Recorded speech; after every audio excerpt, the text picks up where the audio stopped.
Good evening, folks. What's going on? Hi, I'm over here. I'm covering up Nestor's stupid face. What's going on? What's up, Loader? Hi. What's up, Satellite Sun? PM Collector Boy, Manic Ascendant, Eva, RV Winkle. Hi, everybody. Happy Saturday. I hope you're doing well. I am doing lovely. It's a lovely day. It's been a lovely day. It continues to be a lovely day. So, here's to you, chat. Cheers. What's up, R. Dominic? What's up, Spice?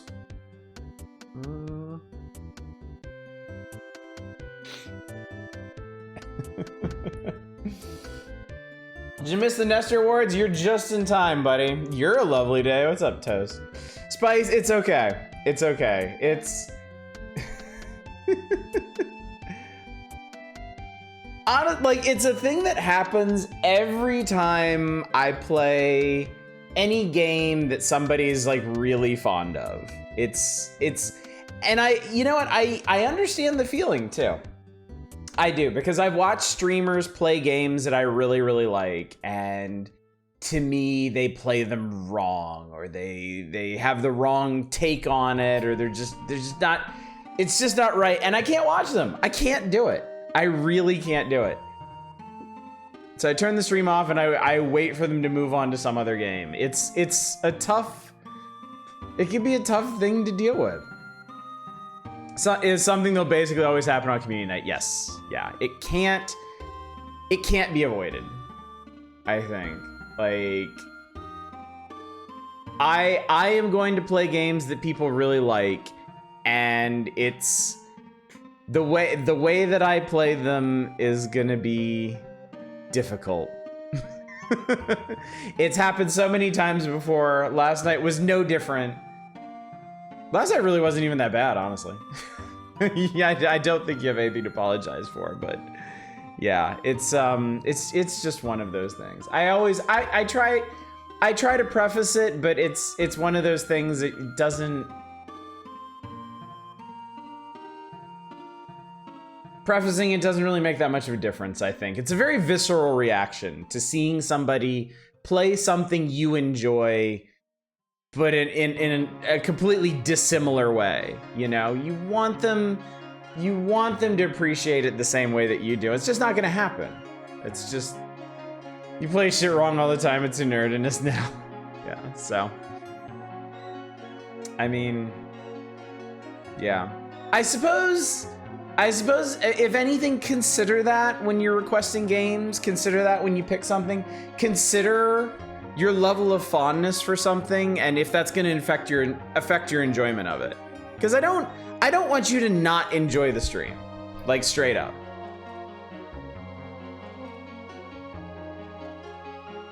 Thoughts on Kadelka's or something? Kadelka's a really interesting game. Kadelka's got really, really neat atmosphere, really neat presentation, really good cutscenes, an interesting story. It was basically just one specific thing that killed it for me, and it was the battle system. And it's a very simple thing. Like, strategic RPG battle systems, I think you have to structure the pace of your entire game around it. And I like Kadelka doesn't. It basically subs in like strategic grid-based RPG combat for the random battles you would have in something like Final Fantasy or Dragon Quest, and it's just it's the pace of it I can't do. So did not enjoy it. Caught myself becoming something I don't like in the middle of the stream. I was like, wait, why am I reacting like this? Yeah. And it's not just you. It happens anytime I play something that people have a particular fondness of. It's the nature of this, I think. It's not even specific to streaming, really. I remember in college, I had two roommates in college, and I sat down one day. I was like, I haven't played Chrono Trigger in a long time. I want to play Chrono Trigger. And I sat down and started playing Chrono Trigger. Chrono Trigger was like one of my roommate's favorite games of all time. And he would not shut the fuck up about what I should do next. Like, it was the most aggressive backseating I have ever experienced in my life. And I was like, dude, fuck off. You are killing this game for me. Stop. You're driving me insane. And he totally acknowledged it too. He was like, I'm sorry, I know this is really annoying. It's just, Because they're not having bad opinions. Dude, if I could do that, don't you think I would have by now? How much more popular could I be if I just had all the good opinions and none of the bad ones? That sounds like a challenge. My God, that my friend did that with you in Diablo 2. Yeah, I don't know, it's something about human nature almost. And he deals with us.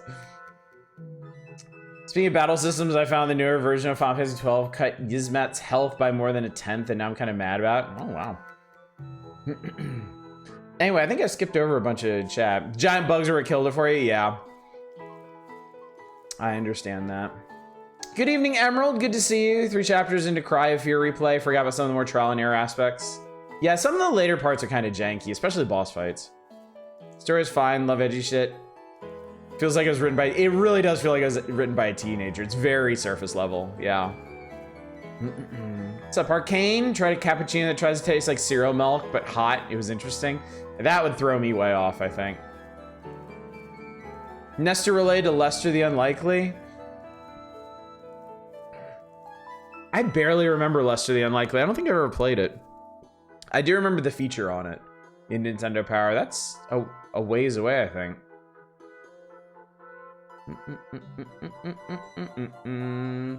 Started Darkest Dungeon recently. Hasn't been going great, which I guess is the point. It is the worst elephant. It definitely is. I'm kind of excited for you. Like, Darkest Dungeon doesn't hit right for everybody, but it's one of my all-time favorite games. I loved that game. If you can come to grips with the strategy in it, it is incredibly satisfying to get through. Second one, I haven't played the second one since it got its full release. I don't know if I'll ever warm up to the second one. It's a very different game. And it's not really what I was looking for, I think. What's up, Depressed Cat? Deadly Premonition has value. I can't blame anyone for bouncing off it. Yeah, I could maybe stream Deadly Premonition, although that game, boy... You thought we've had people upset that I didn't like their favorite game to this point. If I played Deadly Premonition, oh God. Oh Jesus. Would Deadly Premonition even run? Barely. I do have it. I have played chunks of it. Deadly Premonition to me is like the best bad game ever made. It's bad. I don't like it. But I see the appeal in it for people. So I would be willing to stream it, but y'all would need to be iron metaled to get through that because I would be complaining about everything. Deadly Premonition has gotten worse with every release.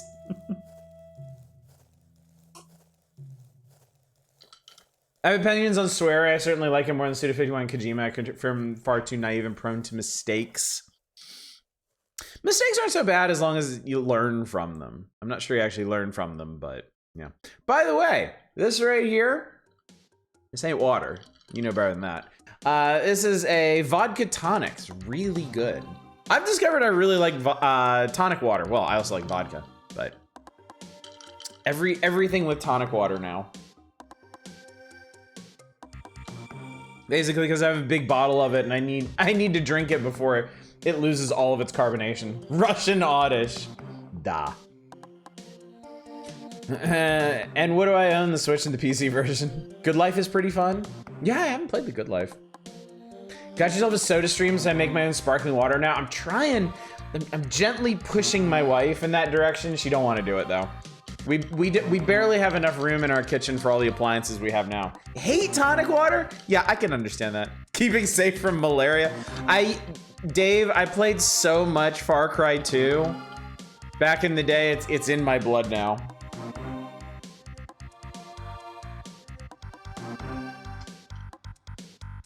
Gotta keep them pills flowing.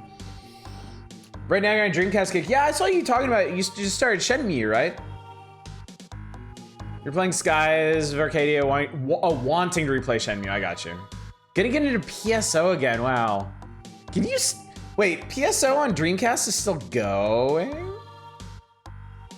Nice thing with the Soda Stream is it doesn't need an outlet. It's powered by... Oh, that's right. There's no power. It's just a thing that basically lets a CO2 cartridge interact with your drink, right? Love tonic water so much, but I know full well I'm in a minority. I mean, Christ, I didn't even know what exactly tonic water was until like 2 weeks ago. And I also didn't know SodaStream had been around for decades. Apparently it's only been really popularized lately. Via third-party servers. Oh, PC port, I got you. So I think with Deadly Premonition 2 in particular, I might not have realized how terrible the writing was when it came to trans characters, because it keeps feeling it flips back and forth from supporting and despising trans people. It's really weird, making you lose respect. I think, so one thing I do want to point out, and I got this impression from the portrayal of trans people in One Piece. I may be off base here, but I think in the case of One Piece, and possibly with other Japanese creators, is they miss the nuances and the realities of for example, the trans experience and the kind of hate and discrimination that people have to suffer. And in that ignorance, they seek to treat them as equals, pure equals. And that falls on both sides, both in the heroic sense, but also as like the butt of jokes. That's how I've always seen the less charitable representations of trans people in One Piece. Like there are a lot, like a surprising lot of heroic trans figures in One Piece, for example, but there's also an entire side story about just making fun of like really unattractive trans women. And I don't think that comes from a place of malice. I don't think the author is trying to punch down. I think they are just using trans folk the way they would any other group of people, both as heroic characters and also the butt of jokes, without realizing or understanding that, you know, as a marginalized group, as a group that's under such scrutiny and suffers so much in places like the United States, that really feels like punching down. So I don't know. It's all personal interpretation. Your mileage may vary, but I think it's possible that Japanese creators approach it from that direction. So yeah, they don't realize they're feeding into stereotypes. And now I need to catch up on chat because I just kind of went off. Bought some blue curacao today so I can make some aqua velva cocktails. Ooh, neat. I don't think I've ever tried that. Game's long enough print. I used to own a bartending game called Last Call. It even came with a book of mixes you could consult for. Oh, that's really cool. Neat. Japanese writers are so overeager that they come off as ignorant and sensitive. They may be or may not be. Yeah, that's kind of how I see it. Dirty Pair did a surprisingly not bad job with it. They did. That's true. They did. I think Swery was kind of dismissive. Laura K. Dale on Twitter was critical of the depiction of the trans people in Deadly Premonition 2. Seems to generally mean well, but also not want to examine himself. Okay. Yeah. That might, may very well be a more complicated case. Where he just, I can't speak for any of these creators. I'm sure there's some out there that just, they have their idea of the portrayal they want to put forth. They may think it's nuanced and sensitive enough, and then when people, push back against that, they may get overly defensive. Weird when the portrayal is weird just hit and miss in Japan. Japanese media, read manga and watched movies from like 40, 60 years ago that legitimately good writing on trans characters. Yeah, it's surprisingly spotty. And I'm not really sure what the culture behind that may have been, I'm not sure why that would be the case. Swery thought he had acquired a mastery of topics. He had success with the missing and thought he could teach an audience who already knows more than him, but did you ever consider this angle? Yeah, that's also very possible. Swery sees himself as auteur, but most of them I just remember, I always get Swery and Suda51 confused, so you have to forgive me, but, D4? Dark Dreams Don't Die, or whatever the hell that game was. I remember watching a friend stream that, and when they got to the, I think just incredibly gay character on the airplane, I was like, yeah, no. Yeah, I don't think so. I guess the Nesters, I got most of these wrong, alas. Well, how, Manic, how connected can you be to the youth of 1993 after all? Year 24 group shoujo manga from the 70s delved a lot into gender themes in a pretty positive way. I noped at the cat roommate. Yeah, D4 was, yeah, I honestly, I felt like that entire game was pretty cringe. Like, hilariously off-kilter stereotypes of Americans aside, just felt like a train wreck of a game. What's this D4 shit? They haven't even done D3 yet. They jumped ahead. It's like how there's no Leisure Suit Larry 4, I think. Most famous Year 24 affiliate manga is, oh, Rose of Versailles. I've watched Rose of Versailles. Rose of Versailles is really good. That one's great. I've always heard Utena's really good on that count. Is that correct, chat? There's Arcane, that is the weirdest thing in the world. There's a Leisure Suit Larry game called Wet Dreams Don't Dry, and perhaps is the best effective D4 existing. It's such a weird cut for that series. Like, how many Leisure Suit Larry fans out there are also fans of Swery? You didn't know about that, Manic? Yeah, it's bizarre. It's absolutely bizarre. All the folks in the know that when it came out were like, what? Basically the same reaction, yeah. What the fuck? See, well, that is also named after D4. They must have liked it a lot. In relation to the previous Deadly Premonition, good question I was asked. I think it's a good game. I don't care if it's objectively good or not. It rips off Twin Peaks. That's all you need. You have a very specific bar, Emerald. I respect that. York is cool, the world is cool, and the main antagonist and twist are dumb as fuck, and I love them. Yeah, all that's entirely fair.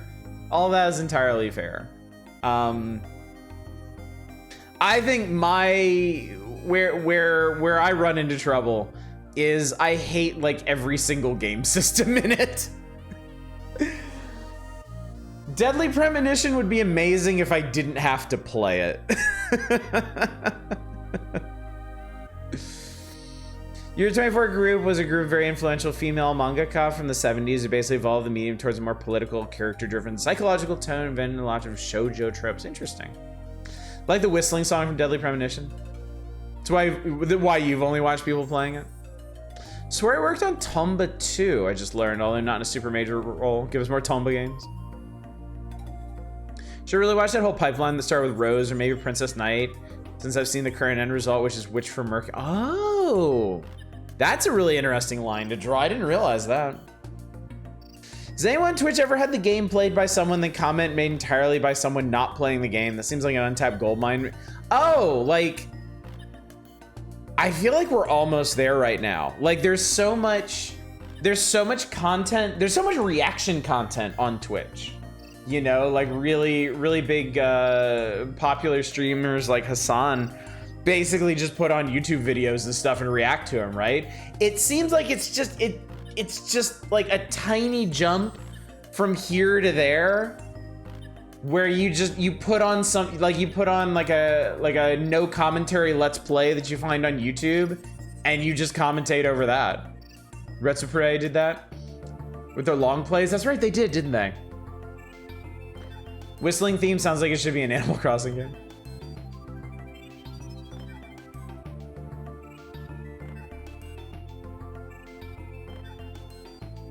Oh god, I think if you get the Leisure Suit Larry bundle, GOG tosses the software adventure for free. It took a second for my brain to reconnect what LSL was, and I was like, where did this come from?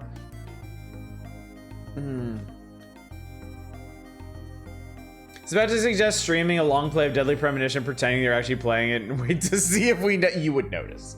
You would notice. Because inevitably the long play would make good decisions, and you'd be like, wait a minute.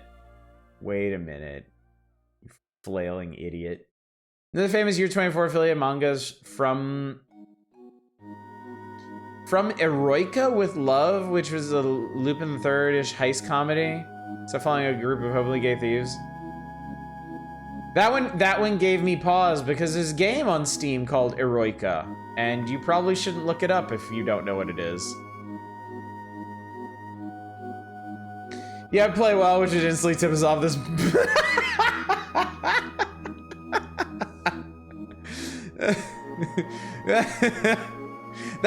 That's not even the right one. So actually, I'm curious now. What's that one? Is it a Critical Bliss game? Actually, I think it is. It might be like their first. Oh shit! You accidentally pulled up an FMV game from 2021. Interesting. Very interesting. All right, bye, Erica. Bot saved you. I sent the messages. He said, "Don't look it up." Oh, it's a Roy Co. Is it? Well, now I'm gonna look it up because I know what I'm getting into.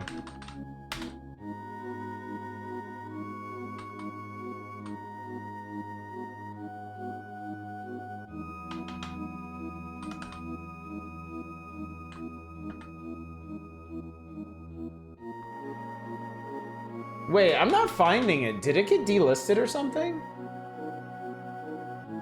What's a Critical Bliss game I could look up?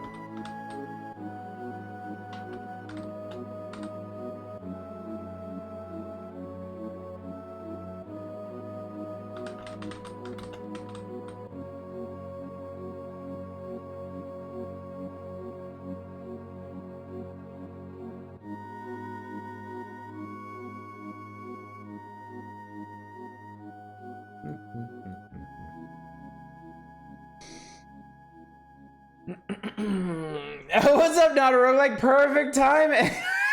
Are you policing the bot?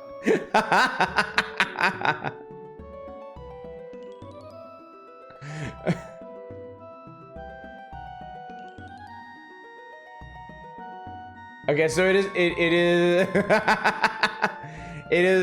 it is a Royco.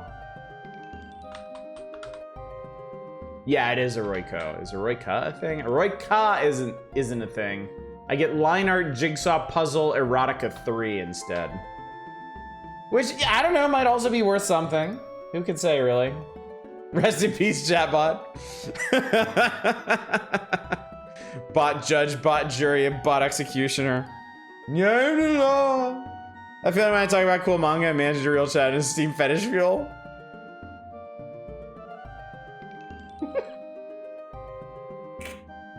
I just saw Emerald's comment, oh my god.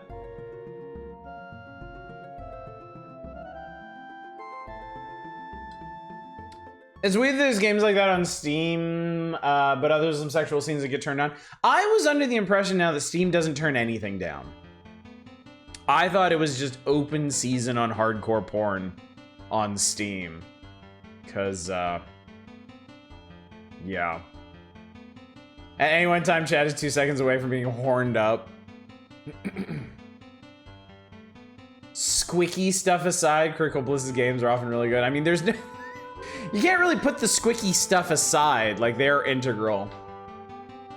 But yeah, Critical Bliss seems like a publisher that's actually making like genuinely good games that are just loaded to the brim with, well... In theory, it isn't. Steam's moderation's efforts are lacking. Steam has so much porn, I'm afraid to search for Skyrim. Oh god, that works on so many levels too. Delightful. Oh goodness, chat. Good times. See, this is the kind of Saturday evening I love to have. This is what I was looking forward to, really. The immersive sim tag is fucking horrifying. Imagine that also works on a lot of levels. But yeah. This one was what you were thinking of, actually. Was this? Was this?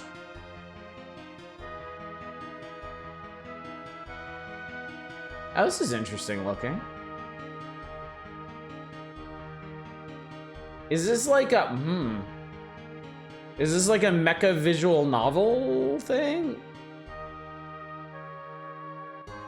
Wow. That is the most artfully draped towel I have ever seen in my life. Impressive.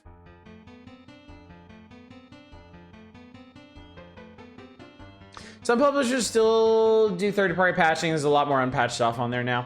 Yeah, I'm really wondering like what the actual guidelines are on Steam now, because there is just like straight up all out just hardcore porn games on there. Not as horrifying as psychological horror tag, which doesn't even work anymore. Yeah, that one's useless. That one has been thoroughly awfully corrupted. There is no utility in that one anymore.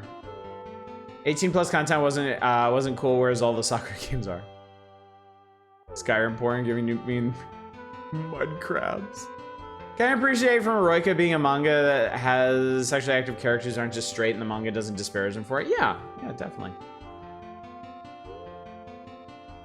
Eyes, would you be open to the idea of a playthrough of Might and Magic 6 not now or soon? But oh, yeah, of course. Of course. I had such a good time with Might and Magic 7.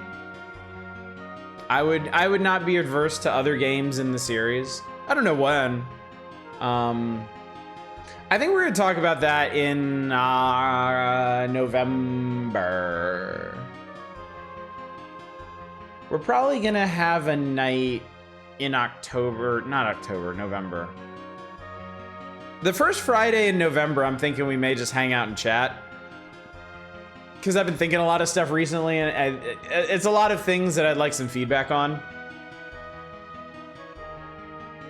I want to delete this comment from my memory. Nitro Plus, not familiar with that. Is there a manga? Parasite is really good and worth a read if you can handle a lot of gore. Yes, I've read that. And it's very, very good. But yeah, it is gruesome.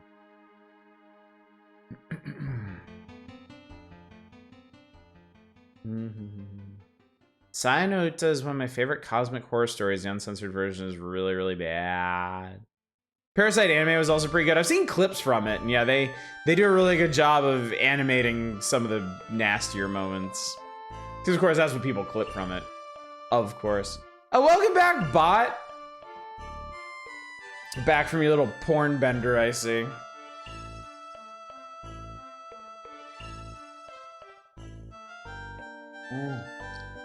God, that's good. I love it. That effervescent freshness of tonic water, I really, really enjoy. Was the bot modded before timeouts remove mod flags? I'm not sure.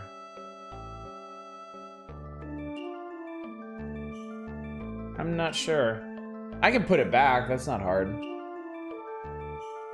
If it wasn't modded, it will be now.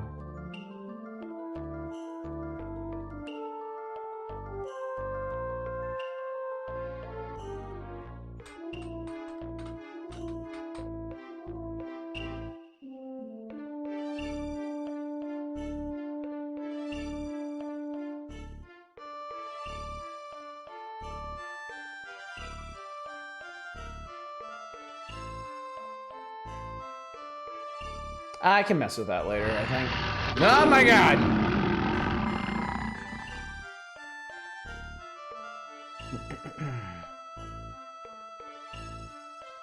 Oh wow, y'all, wow. Stuff really launched ahead. Reminder that 4 and 5 can combine in one game. You should probably jump back to 4 if you go that route. It's true. Manga is a subject right now. Have you ever read Yona of the Dawn? No, I haven't. Does shoujo manga is your thing? I recommend it either way. I'll look into it. Dramatical Murder is one of those visual novels. In theory, has an interesting setting, initial plot. There's like 16 sex scenes. Oh god. Oh god. And it's on Steam, naturally. You can play World of Horror 1.0. I was gonna do that today, and then I didn't end up having as much time as I thought I would. And I played some more Star Trek Infinite. I decided to try playing as the Klingons, and I got a really bad start to it. I did some really dumb things, so I'm probably gonna restart that and see if I can do anything with it. Go play Robo is now required by law to visit nearby Twitch chats to explain why I got banned.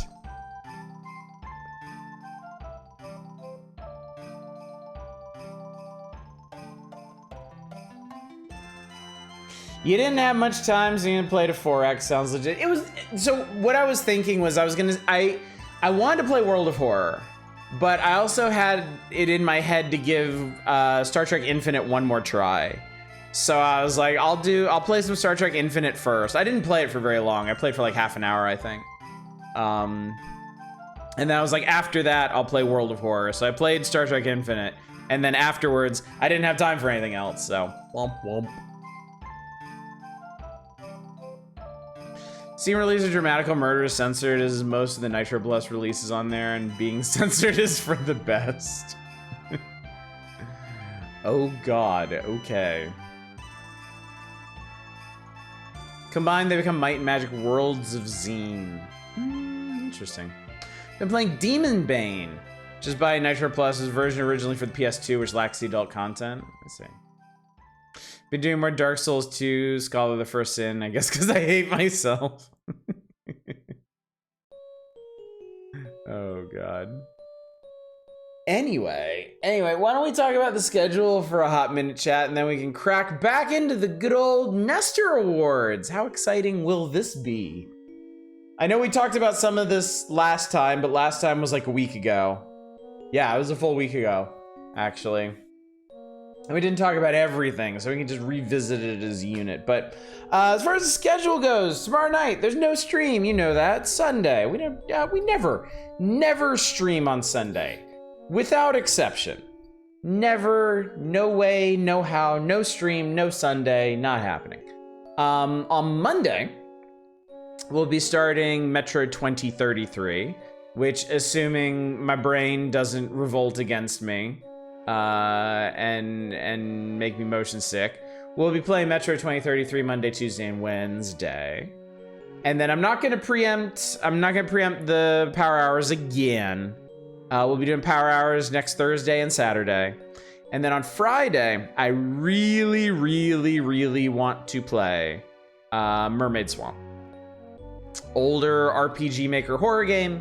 I watched a playthrough of it ages ago. It was very, very interesting. Hopefully it holds up for me and for you, chat. And then I'll go ahead and tell you on the last 2 days of the month, the 30th and the 31st, that Monday and that Tuesday, we're gonna be playing Amnesia the Bunker. We're gonna end the month with a bang, with the spoopiest of spoopy games that I have, presumably. And then it's on to November, chat. It's on to November, a more normal schedule. We'll be doing Journeyman Project probably the first full week of November, but we also need to talk about what's next, what kind of stuff we're gonna do, because I am honestly still languishing a bit, still at war with myself over what our next big games are gonna be. If they're even gonna be big, if I want to crack into another large scale game, or if I want to do smaller stuff, or I don't know. I have some new stream concepts I want to work in. It's a lot of stuff.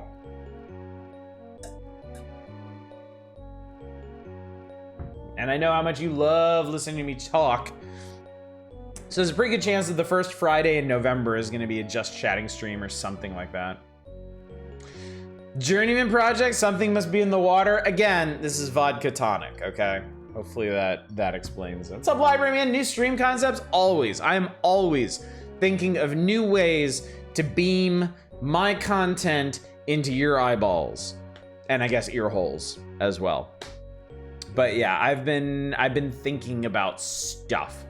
We could hard pivot to carpentry. My eyes! Fractured Veil is cool and getting better. I don't know what that is, Manic.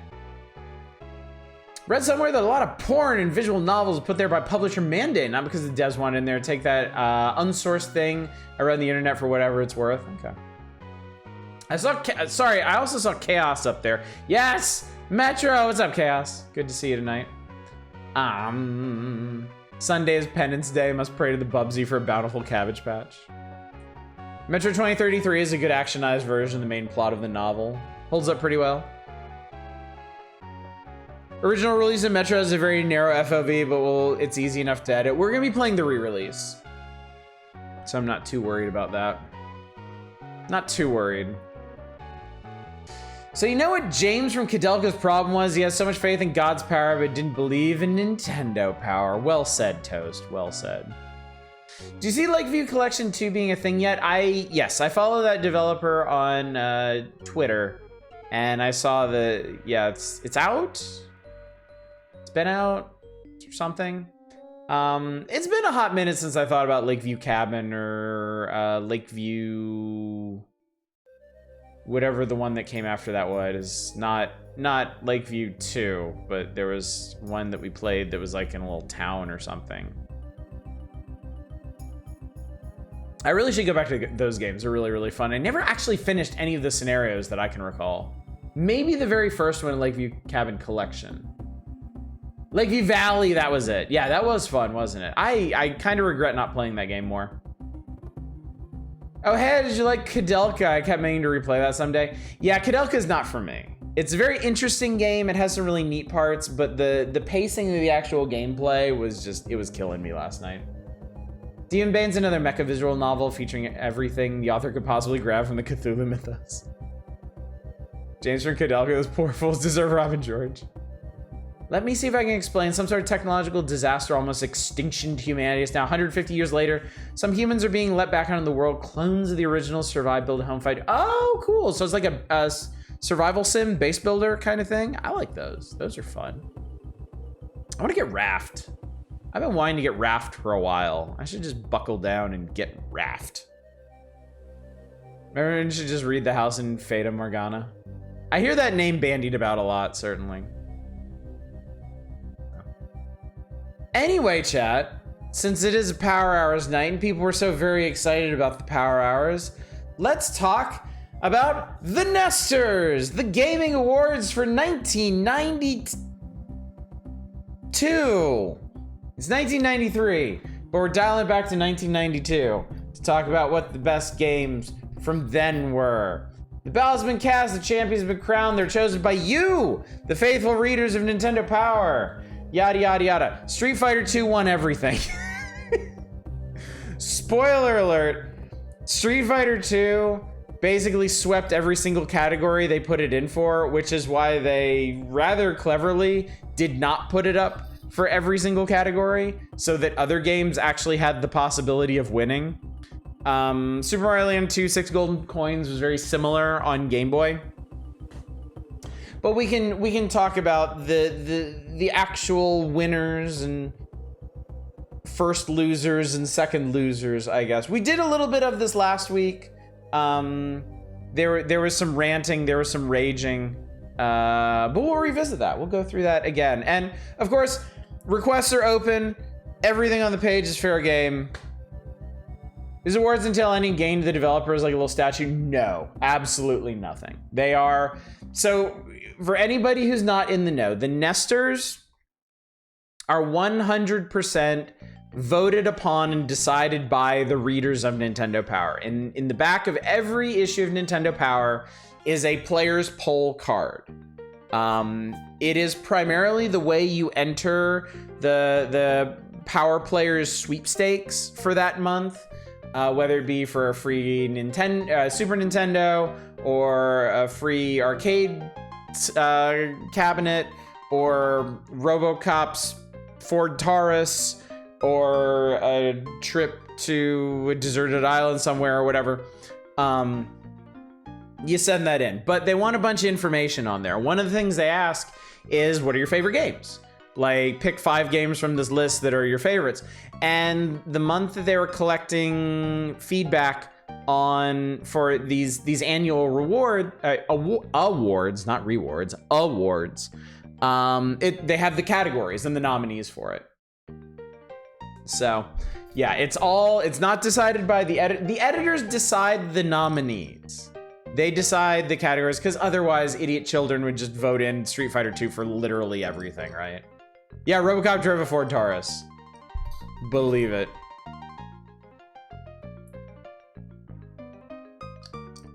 But idiot children vote on it. Idiot children decide the categories. That's why you get things like, well, you'll see. So let's talk about graphics and sound, chat. That most important elements of presentation and stuff. Oh god, a highlighted message. I'm put on the spot. Oddest thoughts on ever playing that $40 King Kong game that's absolute cack and the developers had to finish in less than a year? Doomstream. You want to see it? Doomstream. There's no way I would do that voluntarily. Adults dominated Mega Man 2 Game Boy for sound.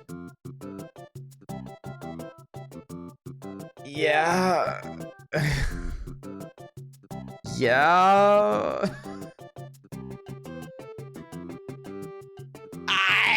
Oh god. Didn't you do this last week too? Do you just, is this your new thing?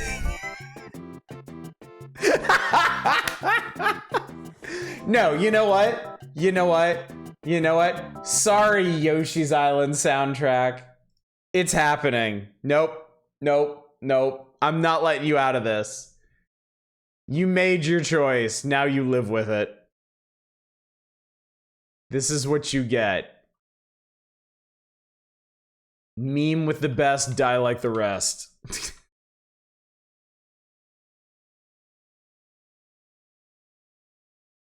There you are. There you are. Good night, everyone.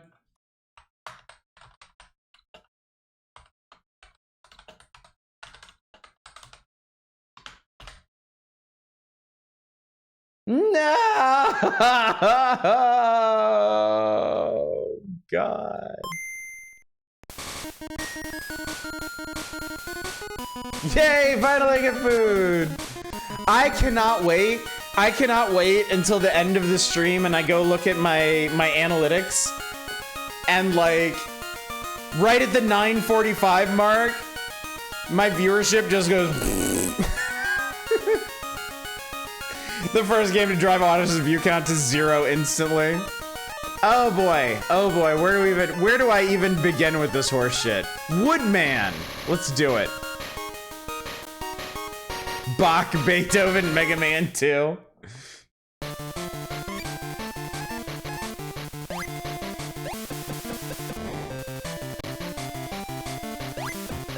You know, chat, this one actually isn't that bad.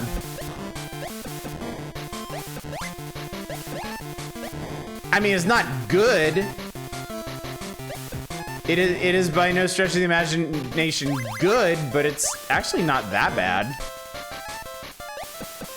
Like, my ears aren't bleeding. This song kind of resembles music. How strange. The real thing, like, when we broke this down last time, the real striking thing about this is just, like... Wow, nice hitbox. Everything in this game sounds wrong. Like, it's more than just the music. Like, these are not the sound effects for a Mega Man shooting. It's just whoop whoop whoop whoop whoop whoop whoop whoop. And it's utterly inexplicable because they had this right in Game Boy Mega Man 1. I agree, the guy talking over is especially wrong.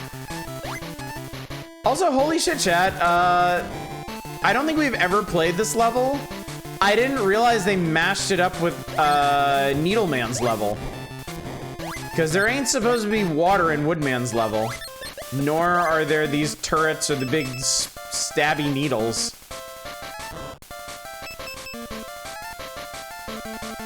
This is actually kind of interesting. Who is Neilman? Oh, did you not know that Neil Breen is one of the robot masters in Mega Man 2 on the Game Boy? The audio in this game is so terrible, nobody actually played that far, but yeah. Chickens! Cyber chickens! These aren't like the NES ones. You can't get under them easily. Wow, they really suck too.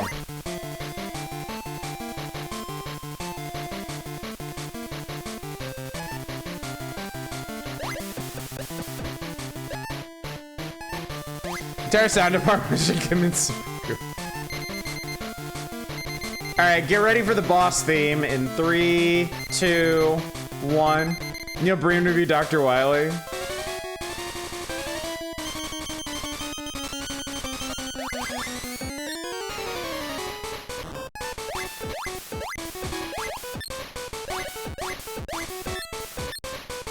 This is great. I love this. Feed my sweet ears that pain. Apparently you can also just shoot through his leaf shield in this one. Ouch.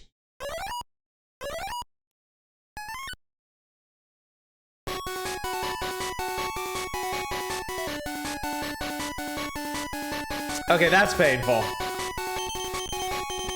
One of the many issues with the audio is one of the channels is the wrong pitch due to a bug. Songs had dope, they use triplets.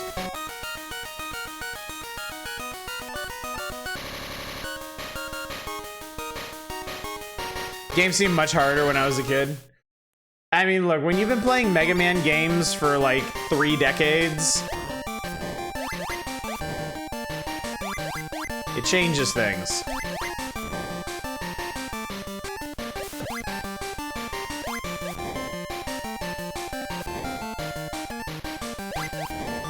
Several octaves higher than it should be.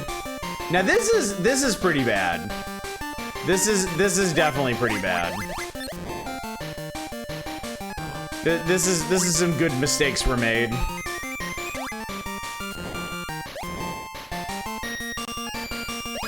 Ooh.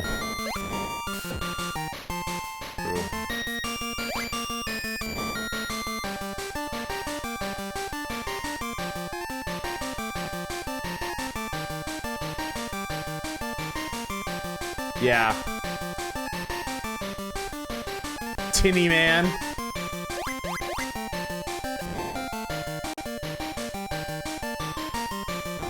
Ow.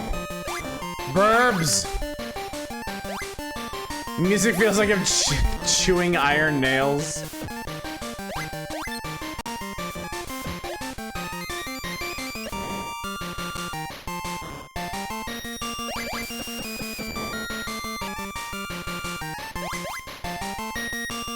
Greg is tinny's slang for beer can here. That's pretty solid slang, man. I like that.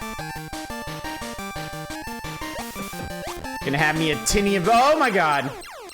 Oh no, chat, I died. Oh no, the video game died. Oh no, how tragic. How tragic this is. Music feels like me eating tomato soup and hearing a crunch. Also, somebody else put in— oh yeah. I think that was a revenge request, this next one.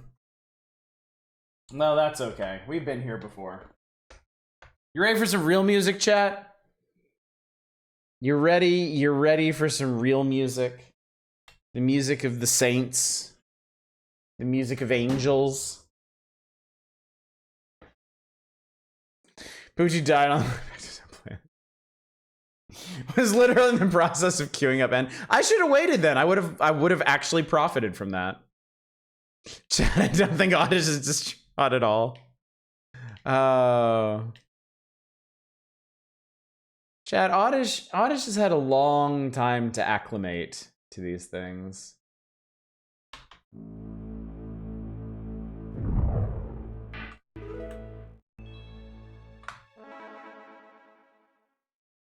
Oh god, what did I do? No, not that button. Listen to that amazing music! What made you think it was a revenge request? The fact I said go fuck yourself? Possibly. Quite possibly. Yeah, we know. It's long time far away. Star Wars. We know it's Star Wars. Shut up. I want to run around as gormless Luke Skywalker in the Dune Sea, just genociding the wildlife. Play some jizz. Oh man, if only. We're ways from the jizz chat, but if you have the patience, we'll get there all right.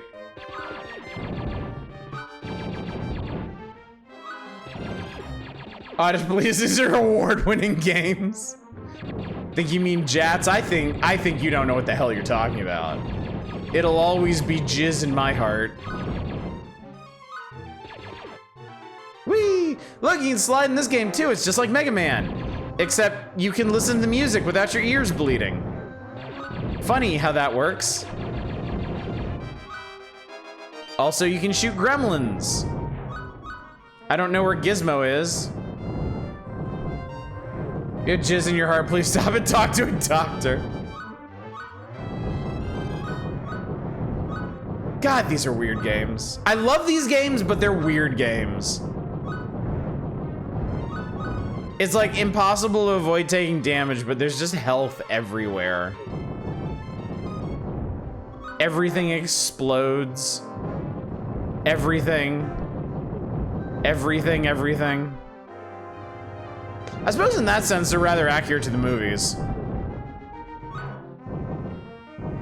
And you jats unexpectedly, you'd end up staining your pants.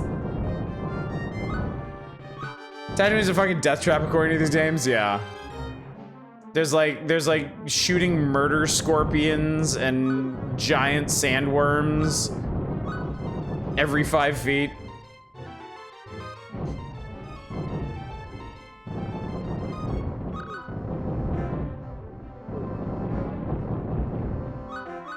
Part of me kind of thinks y'all need to make more use of the quote functionality.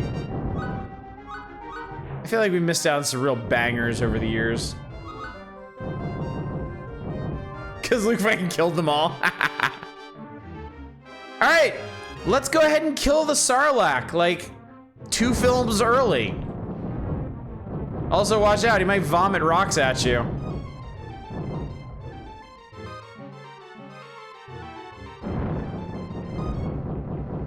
Wouldn't want that, would we?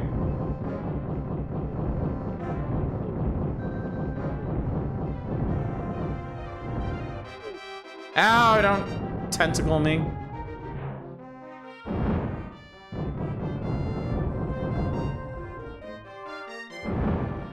Nah! Don't touch me! No, don't touch me. I said don't touch me. He's not in a pit, just some form of small pond of sand. It's awfully nice of him to gesture where he's gonna show up to.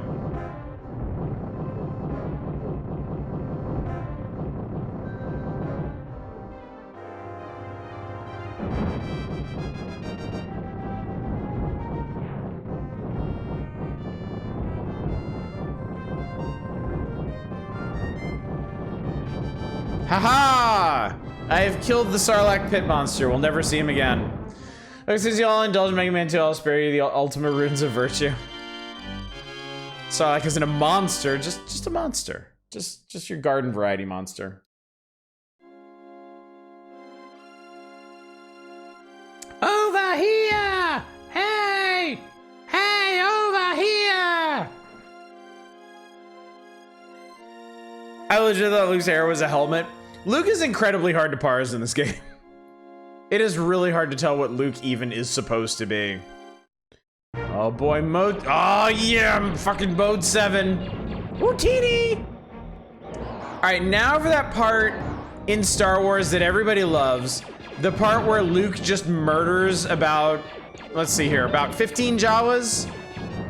Just because, just reasons.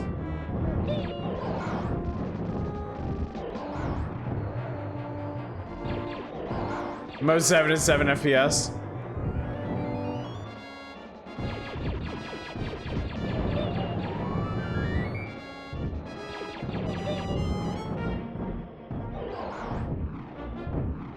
Untold scores of Jawas. Oh, I mean, we haven't even gotten to the Sandcrawler yet. It's gonna get ugly.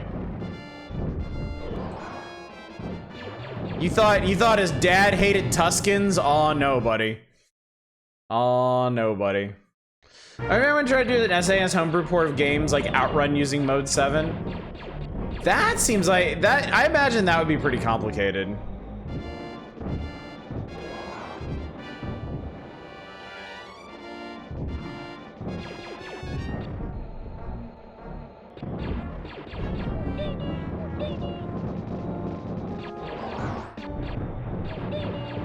I guess Utini is Jawaese for oh shit.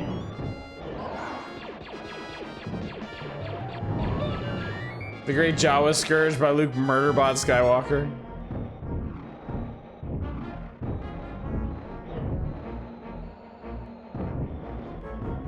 I guess we need to head for the Sandcrawler. There we go. Also, I have no idea what the fuck these little guys are flying around in.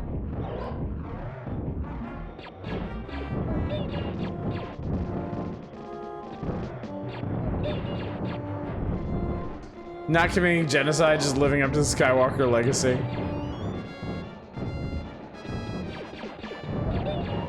Head towards Sandcrawler. You got it. Retro rockets engage. Oh wait, I can't. I'm out of fuel. We just gotta drift now. Fast and the Furious Tatooine drift. Everyone's a little bit racist about Tuskens. I mean, let's be fair. Like the filmmakers didn't have a very equitable portrayal of them back in the day. It took the Book of Boba Fett to really set the record straight on the Tuskens, the good and noble Tusken people.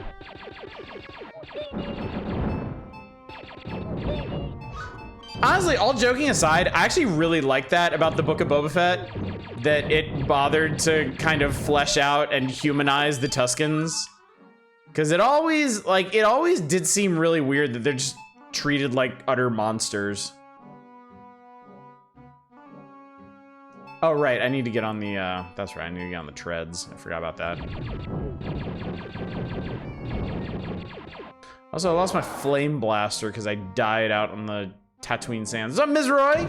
How you doing tonight? We're getting started with the gaming early. We're playing some Super Star Wars. It's just like the films. Remember when Luke Skywalker killed all those Jawas that were trying to murder him? Boy, do I. Good times. Ah, yes. And then Luke got the flame upgrade for his blaster and started cooking them alive. That's what I call genocide racing.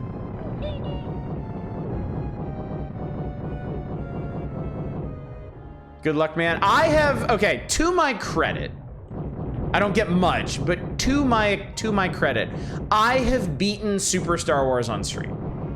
I have done this. I have nothing left to prove regarding this game. But people keep requesting it anyway. I guess because Super Empire isn't out yet. We're close. In fact, I think the next issue might be Super Empire. And then, oh boy, it's gonna be off to the races again. He beat this one stream the last time I told him to do it. A hotel in Austria called Tivoli that legit looks like the Sandcrawler? That's interesting. Oh God. Oh God. Getting over it with Luke Skywalker.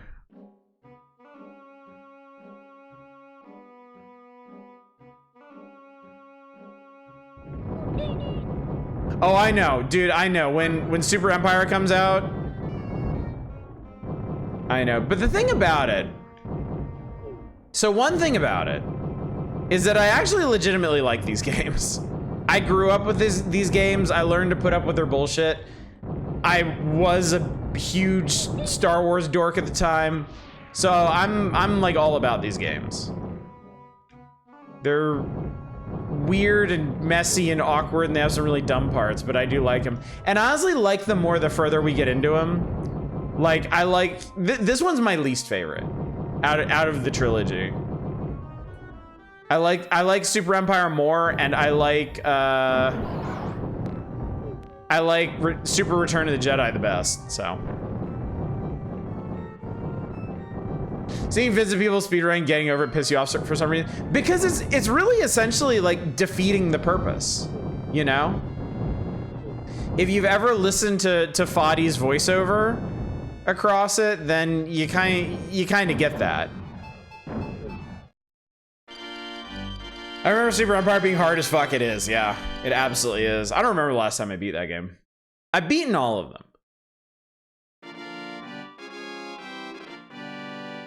Return of the Jedi is very hard, but I know how to handle that game.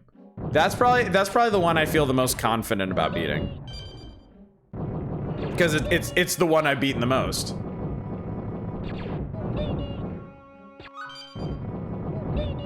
Remember the scene where Luke first got the health sword? Oh no, I almost missed my point items. Fucking point items, chat. Yeah, more health sorting. What the fuck, Super Return of the Jedi got a Game Gear? It did? Game Gear? Holy shit. Yes. Suck seeker missiles. Jawas. That'll teach you to be in your sandcrawler. You little fuckers.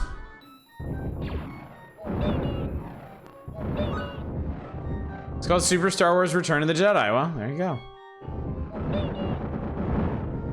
Points for a game wants to make you work and grind harder, but doesn't want to actually reward you with something meaningful. Legit official Game Gear port. I had no idea. Remember this scene from the Enhanced Edition. Would this be before or after the impromptu musical sequence in the cantina, which can no longer be referred to as jizz, even though we all know in our heart of hearts it is. So weird to see the super prefix on a Game Gear game.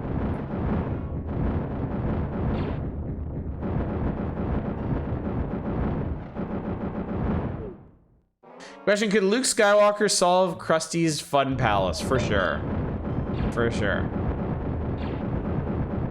Luke Skywalker is the chosen one. He can do anything.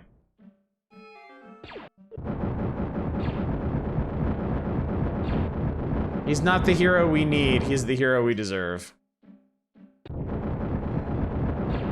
During, you have a quick time event where you sing along with Beer.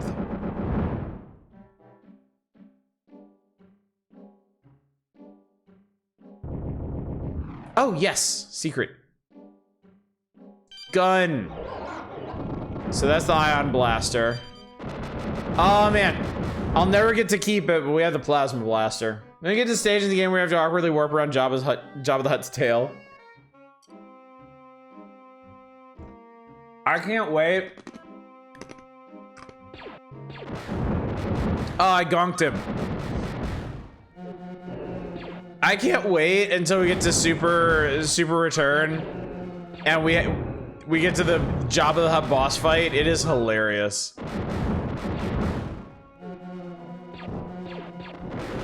Laser gates suck, man.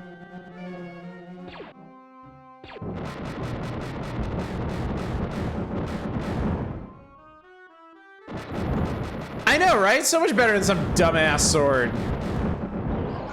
Fuck your laser sword. I can shoot plasma.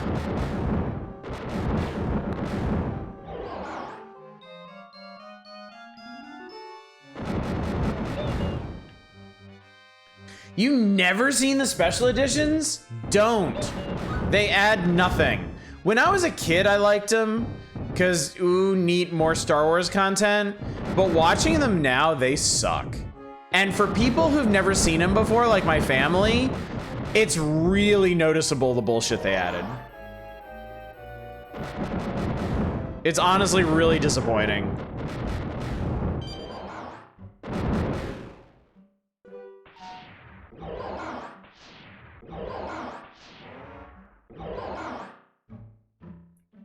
All right, we made it to the...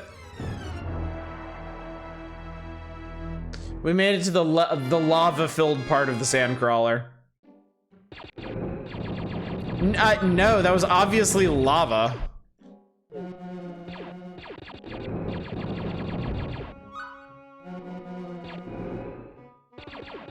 Like, we all know what lava looks like, chat. And we all know that it's inside sandcrawlers.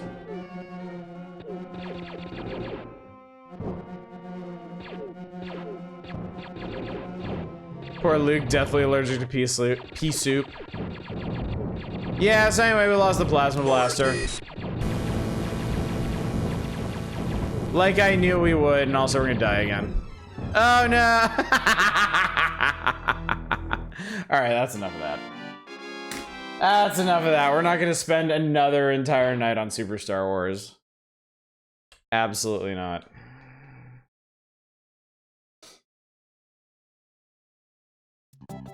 That lava at the bottom of the sandcrawlers has been the end of so many playthroughs. The world needs more cool S's. I agree. I agree. Could if you weren't a coward. You are not getting me to beat that game again. Wait for Super Empire. We'll beat that game.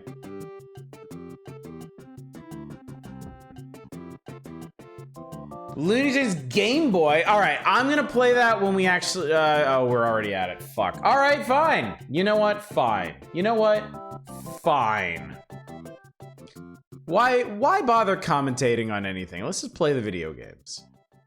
Let's play against type for once. Wait, Chaos, you've never seen TMNT 3? Oh shit.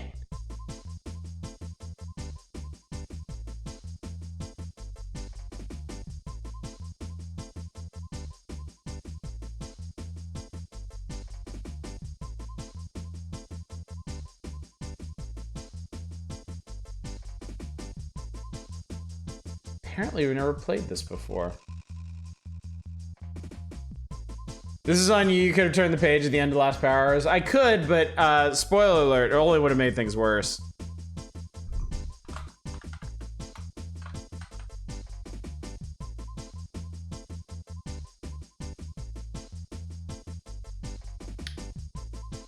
I remember this song. That is a jam. I like that. For a second, I thought this was the Uncharted Waters world map theme. It is Super Adventure Island, yes. It is, in fact, Super Adventure Island.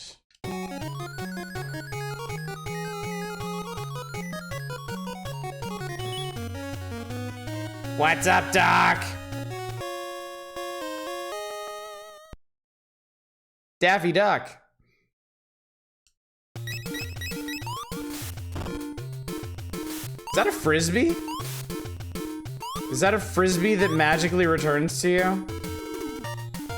Wait, what? I murdered those birds! Daffy, what the hell is wrong with you? I was like, was that the entire stage? Actually... Oh my god.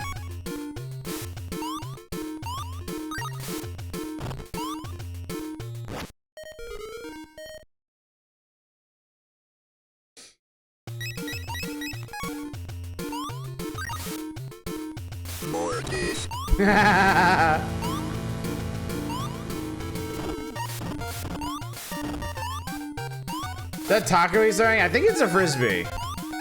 I want to say it's a frisbee. That is a big chungus bird.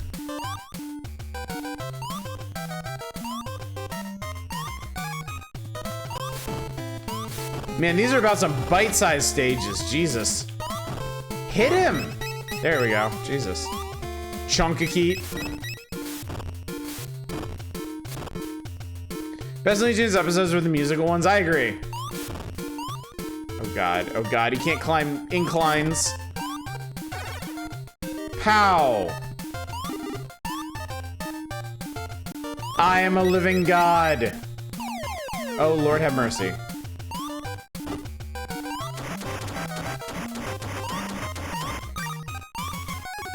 When does this run? Okay, I ran out. Ow, Christ.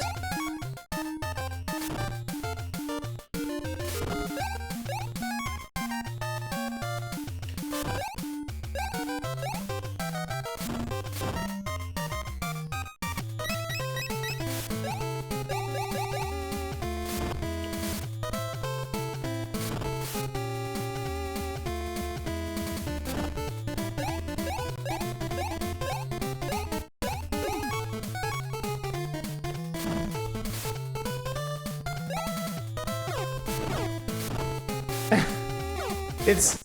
Oh no! Oh, I got him too. Mutually assured destruction.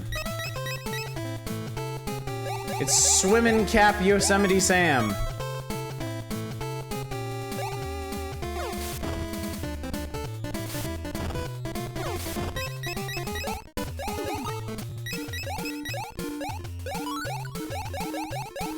Do we know why any of this is happening? Spite.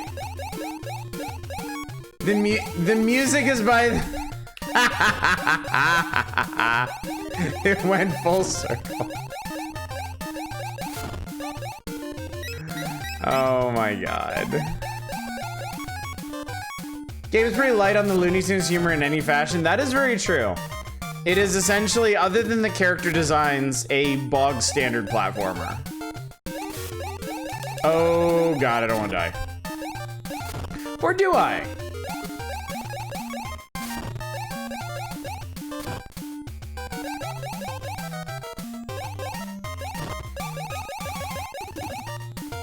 It's got a duck in it. What more do you want? I guess we're not seeing that hermit crab sprite and enemy in another game. I mean, how many different kinds of hermit crab sprites can you make anyway? Okay, so there's a wind-up fucking... Oh god, he just murdered the shit out of me.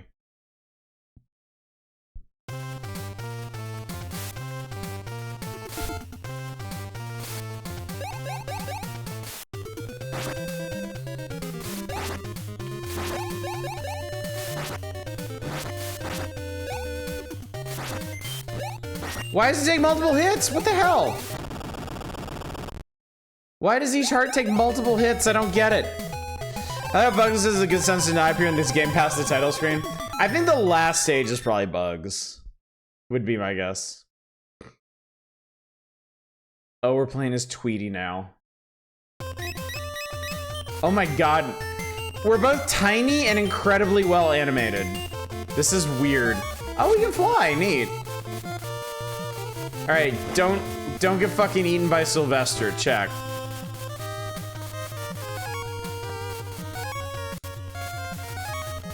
Easier said than done, perhaps. Bro.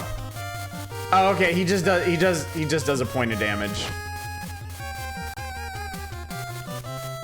Oh, it's his nephew? What the hell was his nephew named? Christ on a crutch, man.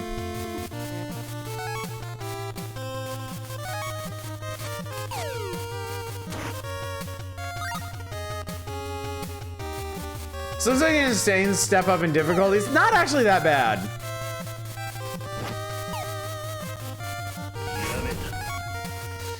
Jerp, thank you so much for the raid. How you doing tonight?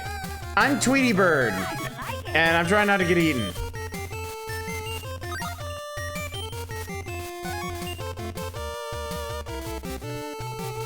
Where are we all up to tonight? I'm guessing not this.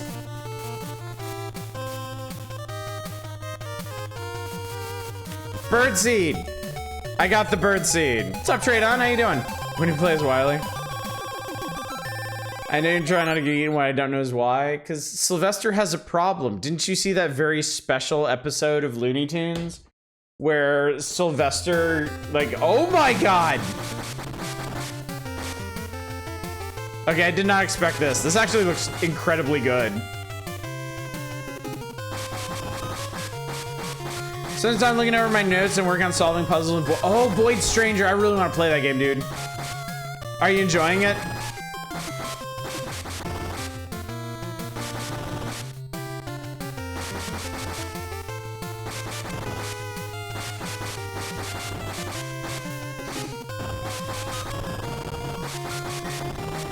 That looks like it says acne. Void Stranger is ridiculously good so far. It's been criminally overlooked. Yeah, I really want to play it. Maybe we'll do that in November. I don't know if people around here would actually... Oh, it also auto-fires if you hold down the button. That's really nice. Chad, I'm really starting to like this game.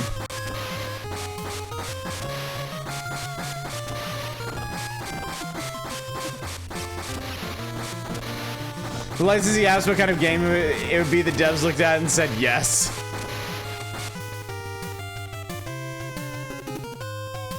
Oh, the sun's setting in the background. That's cool. Did you notice that?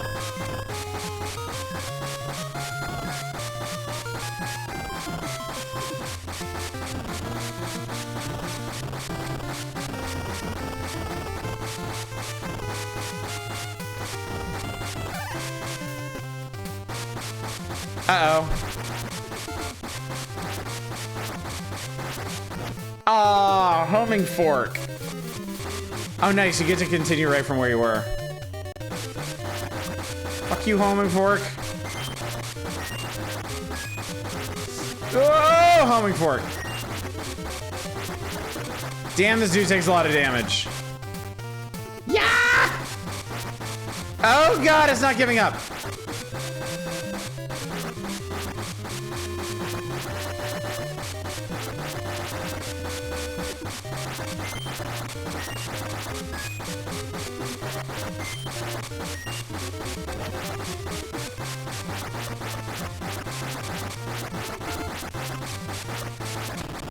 Ooh, that was close.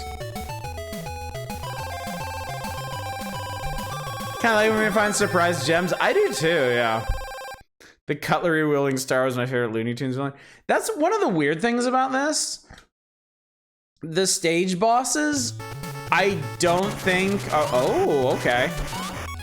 Oh, neat. The stage bosses don't seem to actually be from Looney Tunes. The fact I come into this game rules. I know, right? This game is actually really good. It's actually a lot of fun. Well, I don't know how to get down from here. I seem to... Ah, there we go.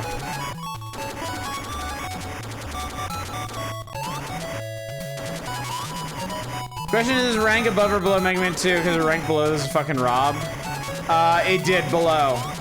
For graphics and sound. Graphics and sound. Mega Man 2 came in second, and this came in third.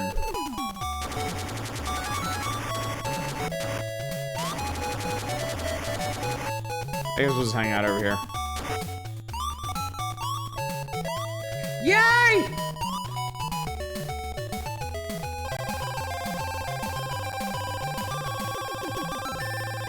Rigged.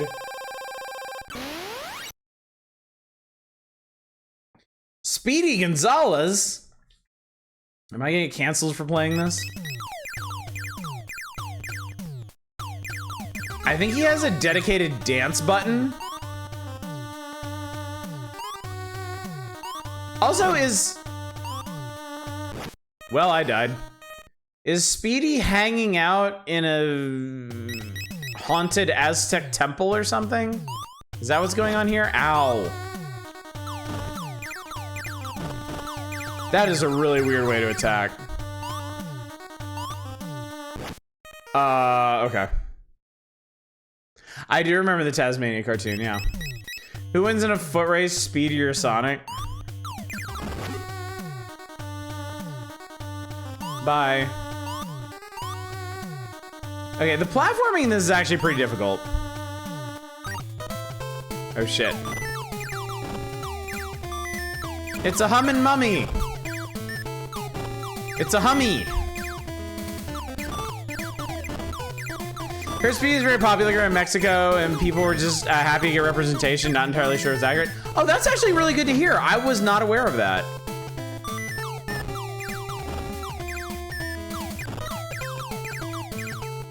Well, that's actually super reassuring. Oh, Jesus Christ. Okay. Okay, I think this was the big jump up in difficulty here.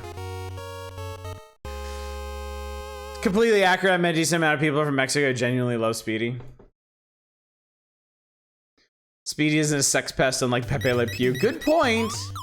Good point. Also, I love his little dance attack. It's super cute. Can you jump on things? Oh, you can stomp things. Okay. I should have known.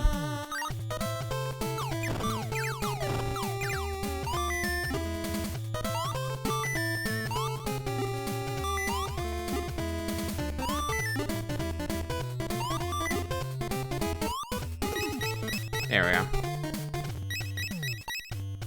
Okay. Oh, this is hard. If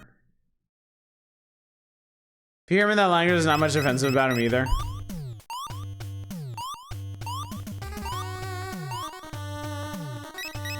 Unfortunately, it's a short sequence. Oh god, your head! I'm sorry.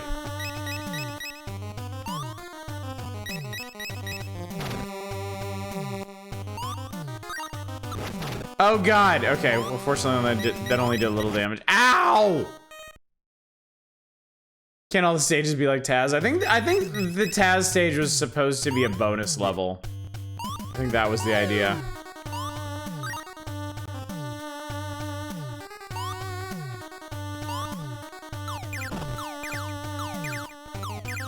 I don't know if it's a hot take. I think the best stage Looney Tune is Foghorn. God damn it, dude. The platforming in this is a little rough. I will say that. Okay, I'm gonna stop that there. But I think we got a decent way through it. Decent amount.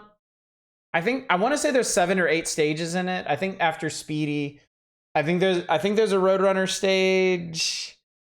Bugs Bunny is definitely the last one. Yeah, the jumps have a lot of momentum. That's the tricky part about it. Yeah, no, that was great. That was great. No real complaints. Yeah.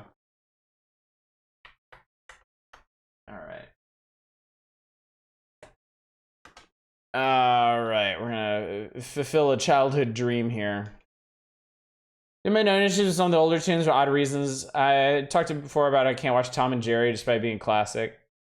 Never be able to get over how Jerry's an asshole, always wins despite being the instigator. He isn't always the instigator. I know what you mean. It is true a lot of the times, but definitely not every time. Each Tom and Jerry cartoon is kind of like a microcosm unto itself. Oops, that's not that. Same goes for Hat Kid and A Hat in Time. Teenage Mutant Ninja Turtles. Teenage Mutant Ninja Turtles. Russian-made Tom and Jerry cartoons that are a fever dream? I didn't know there were Russian-made ones. Hat Kid is a terrorist that leaves every era worse than before she arrived. Oh, my eyes. I'm going to be Donatello. The turtles are enjoying their vacation on a beach in Florida. That's how you know this is fiction. Someone is enjoying their time in Florida. Come on, April's report is just about to start. Here in New York, crime is escalating every day. Yo, Florida, does that mean they're visiting you, Anish? What happened? Bummer, dudes, it's Shredder.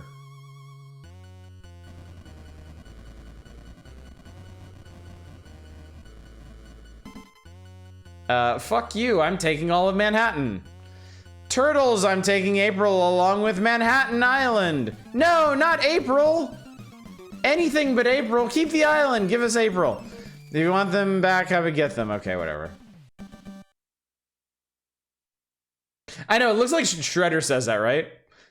Let's go, Turtles. The start of a long, hard battle is just beginning. That's the really long title for a stage, but whatever.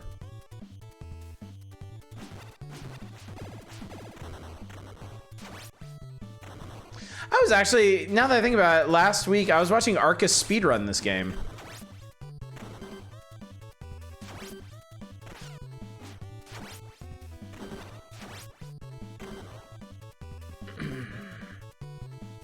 Taking the whole month of April.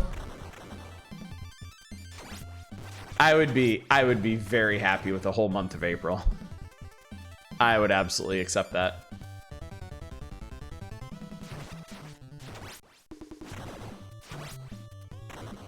You watched a D speedrun this morning?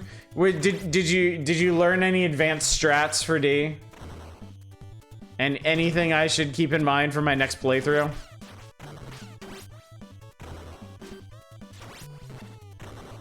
Oh god, they got the big Chungus Ninja Gaiden stars. No, look out.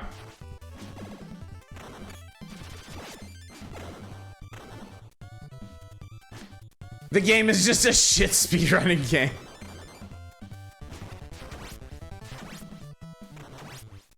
You think Shredder gets lonely since all the foot soldiers are robots? You think he's ever like, God damn it, I really wish I had somebody to talk to who wasn't a brain in some fat guy's stomach?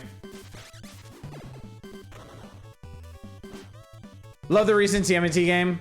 I've heard a lot of good things about it, yeah. Krang just doesn't seem like he'd be very good conversation. Krang and him are legitimately friends? Really? I don't remember that. I feel like I need a refresher on that. Although, sorry chat, all my TV time is taken up. So I have Paramount Plus because I've been on a huge Star Trek kick lately. And at this point, I watched all of Strange New Worlds and I watched all of Lower Decks. So I've just kind of decided, fuck it, I'm gonna watch all of Star Trek ever. So I've gone back and I've started watching the original series again, and you know what? It is really fun. It honestly holds up pretty well. I'm having a great time. My best friend was a scrotum in a jar. I'd probably look for new friends. Huh. Yet you come to this stream every night. Fascinating. Does that mean you'll be Star Trekking soon? Depends. What kind of Star Trekking are you thinking? It's rough. A handful of good episodes. Most of it is meh. I disagree. I've been enjoying it a lot. It's a very interesting cultural artifact. Yes, trade on that was a joke.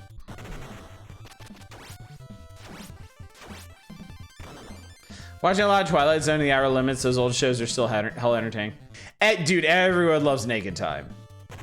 How could you not love Naked Time? It's right there in the title. Hot, sweaty, young George Takei. Come on, who doesn't love it? Aside from William Shatner. But yeah, like first season original Star Trek actually is like, it feels like space Twilight Zone, honestly. Like Charlie X is basically a Twilight Zone episode, like straight up. Ow, God, don't oh God. Wait, can I just like, yeah, I can just do that. Say really what you want about the Foot Ninjas. They have excellent jump kicks. They do, it's true.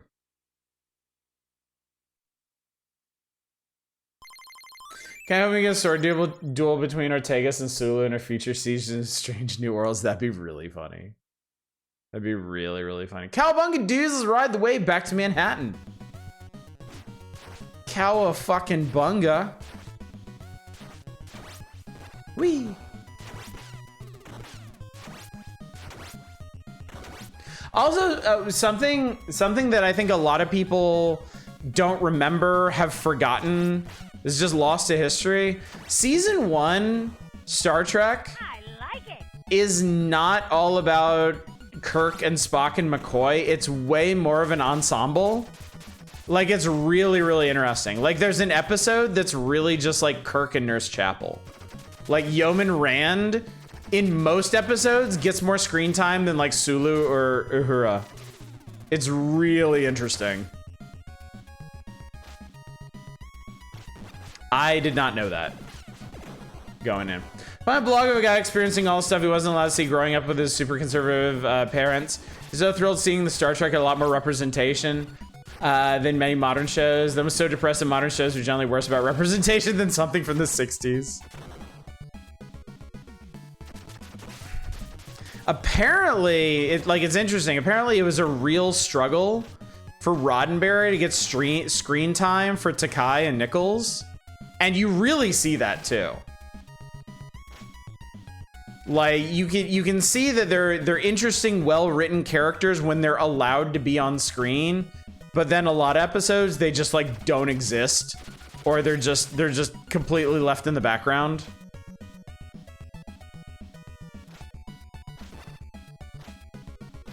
Same Next Generation first season was when they didn't know the characters yet, so they just kind of threw everything at the wall and saw what stuck.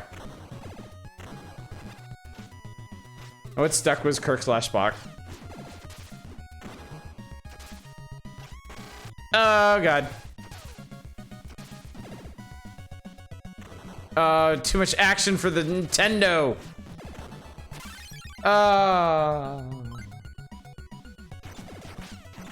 Galileo 7's probably Uhura's big episode.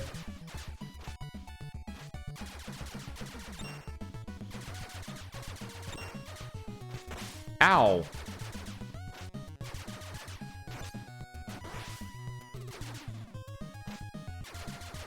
I didn't realize I ended up as Mike.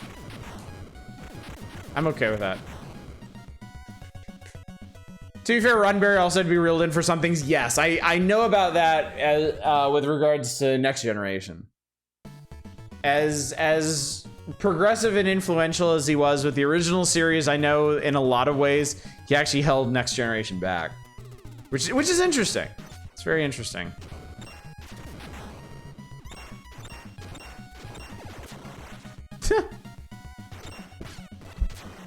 Ow.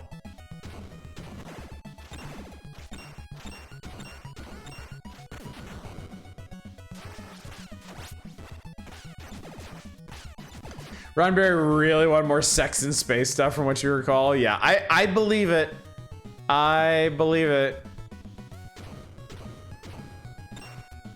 I just watched the episode with the androids and the definitely not a sex robot lady who's basically just wearing scarves over her tits.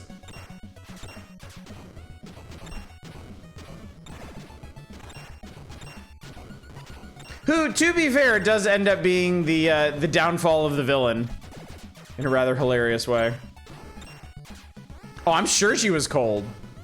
There's something like 100 degrees below zero on that planet. Now I'm intrigued by old Star Trek.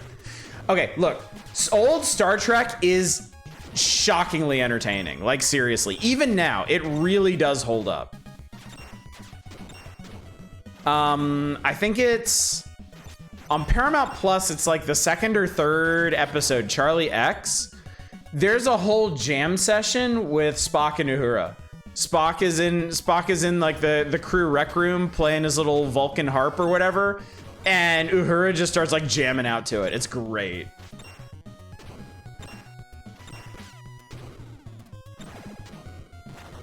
It's actually been really interesting because it made me realize like Star Trek has always been really goofy and fun. And like it really seems like the hardcore fans that came up on Next Generation that think everything has to be really serious and dour are just like super off the mark. Like these days, like if you take the entire franchise as a whole, like Next Generation really is the outlier. And modern Trek, like Strange New Worlds and even Lower Decks, really kind of get back to the goofy fun that made original Star Trek like such a cultural touchstone.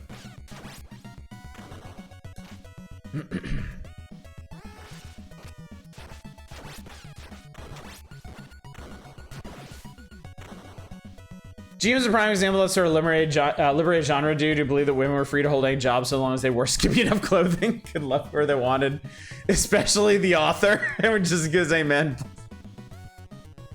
God. Nichelle was a singer and dancer, so it made sense to have her do some singing. Yeah, no, she's great. She is absolutely wonderful. If anything, I want more of that. Some nasty colors they picked from Mike's sprite and game, yeah. Tried a little too hard to differentiate them, I think. Had some fun and silly episodes in Next Generation, just nowhere near as much. Yeah, they did. They did. I remember, look, I remember the sex candle, okay? I remember the perfect space martial art. I remember Captain Picard Day. But it seems like the really hardcore fans just kind to choose to overlook those things? Ow.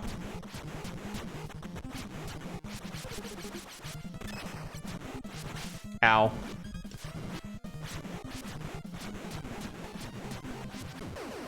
So I learned from watching Arcus' speedrun that the turtle's special attack is insanely powerful.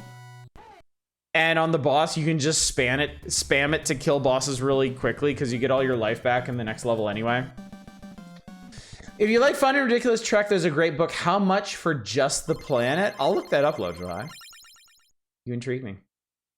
Lower Decks is probably possibly the show that most gets the spirit of Trek since the Orville. I won't disagree with you. I absolutely love Lower Decks. It is so... It manages to be refreshingly reverent of Star Trek while still being incredibly entertaining about it.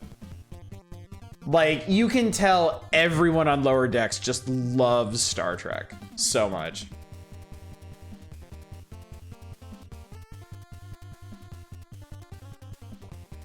Lower Decks is so self-aware and I love the hell of it. I really want to watch more when I get the chance.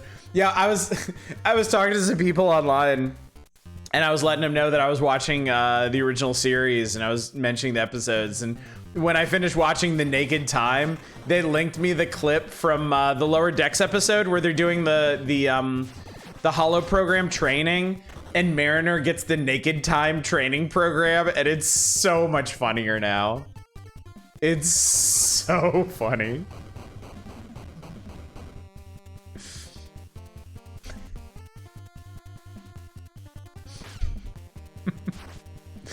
Cracking up just thinking about it. Honestly, I've ever seen one Star Trek episode, and the friend I saw it with told me it was one of the best ones, period. I would say, my whole thing right now is like, I understand that like grim and poignant media is important, and I'm not saying it's bad, but I also feel like there's a distinct lack of kind of optimistic utopian messages in media, and that's what's drawn me back to Star Trek. Like, I honestly enjoy watching Star Trek much more than something like The Mandalorian or Ahsoka or Star Wars stuff now. Like, I really feel like, honestly, I really feel like Star Trek is the fun sci-fi now. And Star Wars is like the grim, serious business one. And it feels really weird to say that, having come up on both of them, but that's where we're at. Star Wars doesn't have anything like Lower Decks. Shame about Picard. I mean, you can't win them all, really. And I mean, I almost wonder if the return of Star Trek required Picard and Discovery to be so overwrought and melodramatic to get us things like Lower Decks. For them to realize, like, oh, maybe we need to vary this up a bit. Because, oh my god, I would not be watching Star Trek right now if it was all like Picard.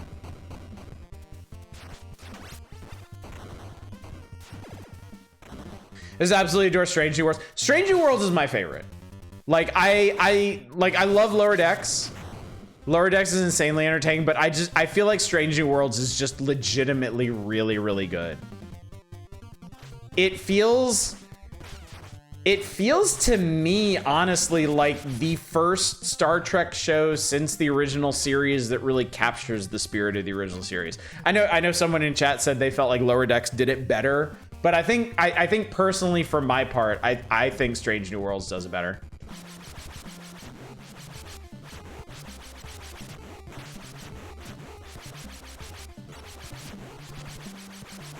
Ah, shit. Oops. Any opinion on Prodigy? I haven't seen Prodigy. I haven't had the chance to watch Prodigy because it's not on Paramount Plus, right? It's been shuffled over to Netflix. So Strange New World is the best modern Trek. You get stories like dealing with trauma of war followed by, but why are we singing? Subspace Rhapsody is so much fun. I've watched it so many times now. It is just so intensely entertaining.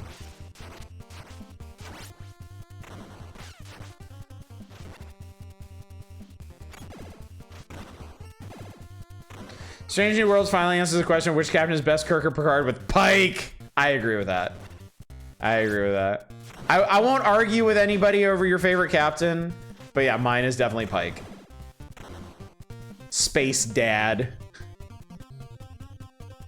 My old goofy but maudlin series with MASH. You know, I've never seen even a moment of MASH. That is one of those cultural touchstones that I know absolutely nothing about.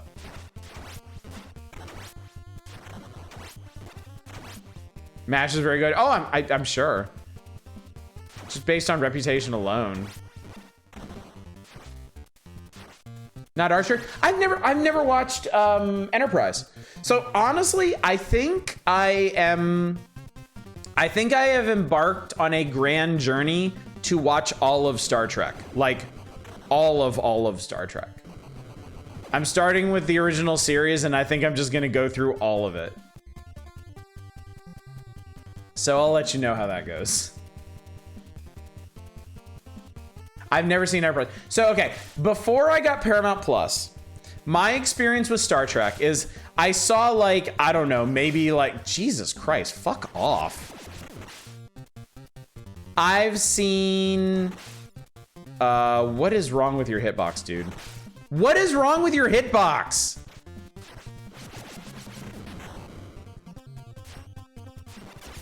That's awesome. So I had seen maybe like 2 episodes of the original series ever. I watched a bunch, maybe like half of Next Generation when it was on TV, when it was new and on TV. Ow. I saw the early seasons of Deep Space Nine, but not much of the actual good stuff from it.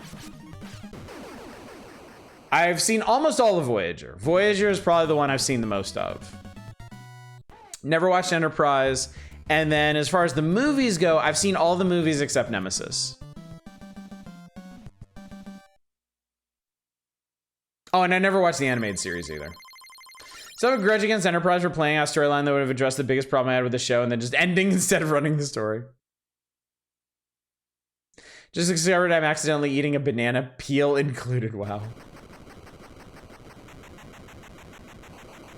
I have personal reasons for not enjoying original series Pike.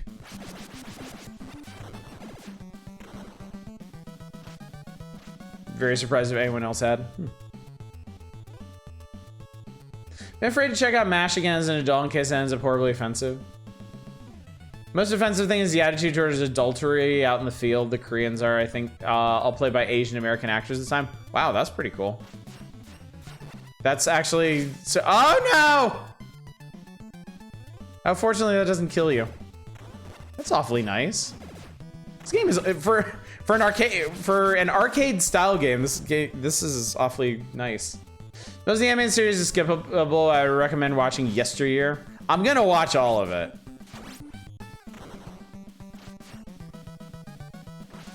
I'm gonna, as long as my fortitude holds up, I'm gonna watch all of it. Actual role of the Koreans in the war was really undersold by the show. Be that as it may, actually getting like Korean actors to play Korean characters in that period of time is surprising.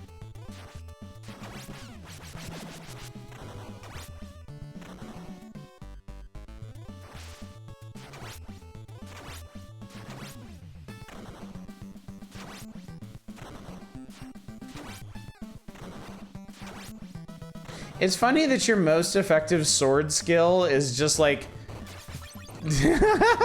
There's actually different animations for getting flattened by things in this game. That's great. Oh, are we having fun yet? I think we are.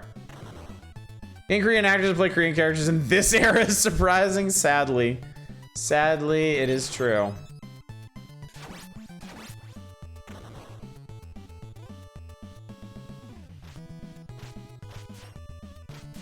That kid in your 7th grade class was a burn victim and kind of ruined his life. At the time, having it look like it was no big deal felt wrong. What?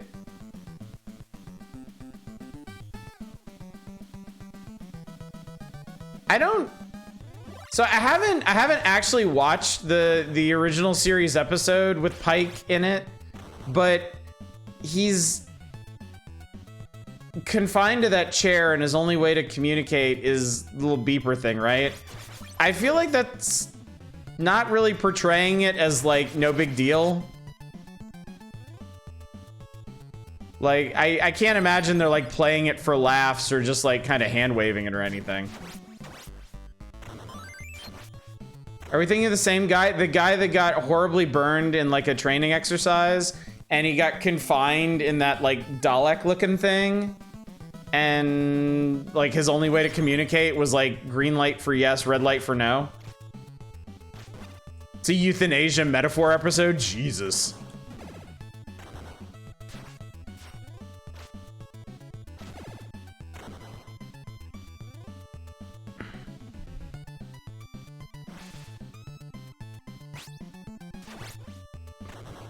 May I remember differently? I'll be fair, it's been a long, long time. I mean, I've never seen the episode. I've just like I know the premise of it and I know the character. So I'll revisit this thought once I actually watch the episode. Officially known as a beep chair.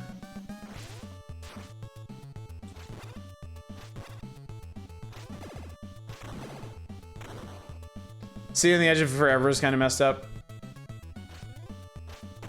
Ow.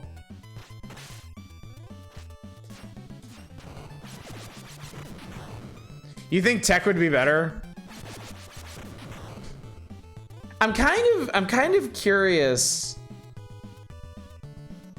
if they're ever like if they're ever gonna do anything with that in Strange New Worlds. Oh wow, I really fucked that up, didn't I?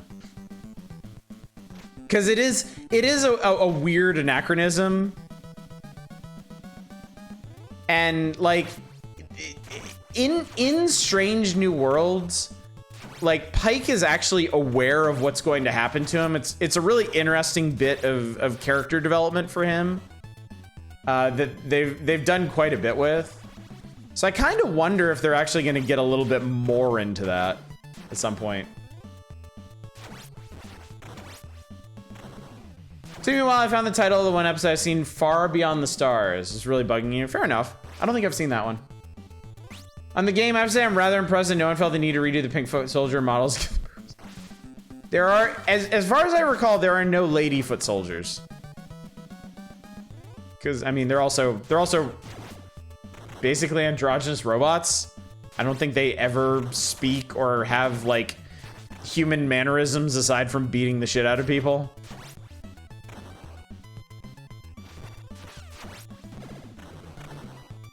Ninjas are well known for their bright, colorful uniforms.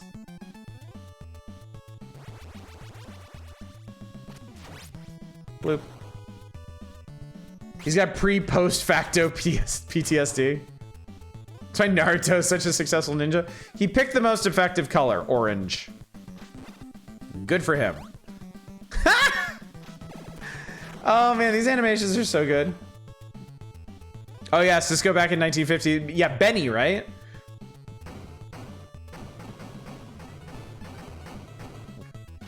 Picked a color that could not be rhymed.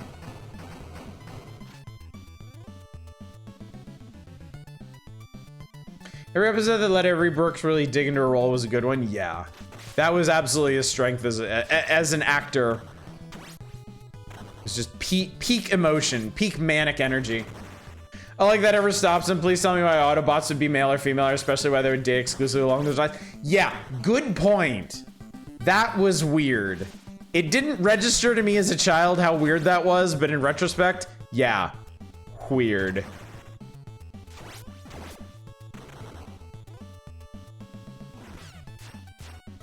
Oh my god, fuck these guys. Dude, just do the thing. Those robots are gay. Why aren't car robots sexy anymore? Goddamn liberal media making my car robots unsexy. I love that Brooks is very much not a respectable authority figure type personality off camera. Yeah, definitely.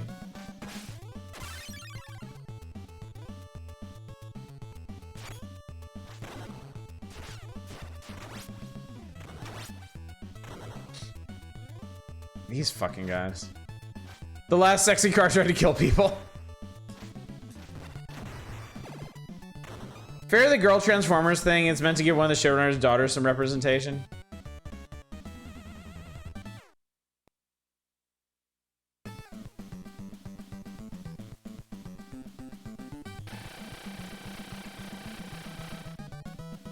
What the hell are those guys up to? Fair enough, but why did they need boobs?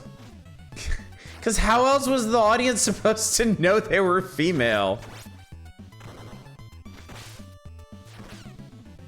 Obviously, female characters have exactly one trait. Well, I guess two.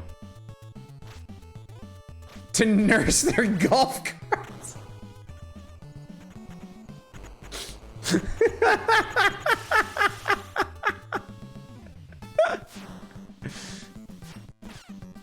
To be 100% fair, why do humans need boobs either? We evolved that way, right? Because... Oh, what's up, buddy?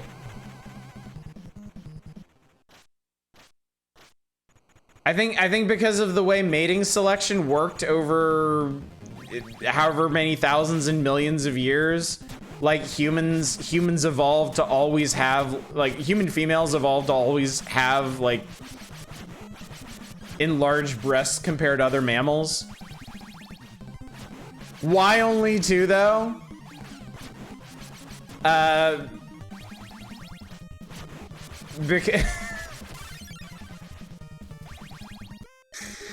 oh god. Because you can really tell whose fetishes were on display in terms of evolution over time. Because babies are perverts.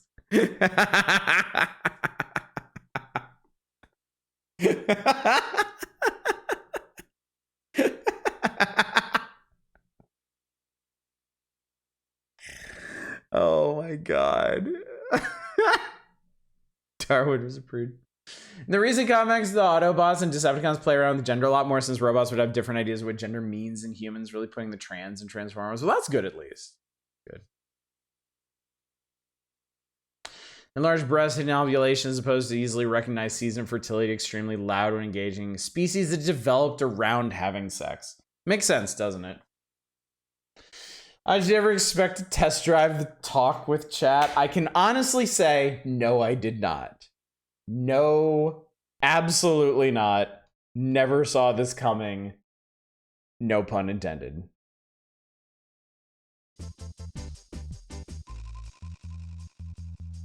Then you were a fool! A fool! I think it's a Decepticon who appears as either male or female depending on what their mood is. That's really cool.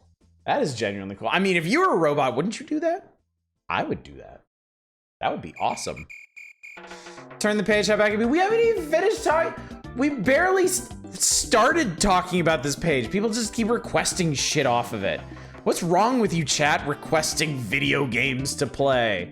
I take no responsibility for this. This is all on you, all right? Chat, I'm not turning the page until I talk about all the shit on here that pisses me off. Humans, dolphins, and sea otters are the only three mammals engaged in recreational sex. Are you including apes in that? Because I'm pretty sure there are colonies of apes that are known for that, I think. Please, I'm already non-binary and genderqueer. I'd do it if I wasn't a robot. Bonobos, yeah. Split from chimps around the same time we did. We also got some things where we lost most of our lower jaw strength. I would like some more lower jaw strength. Yeah, apes, get down.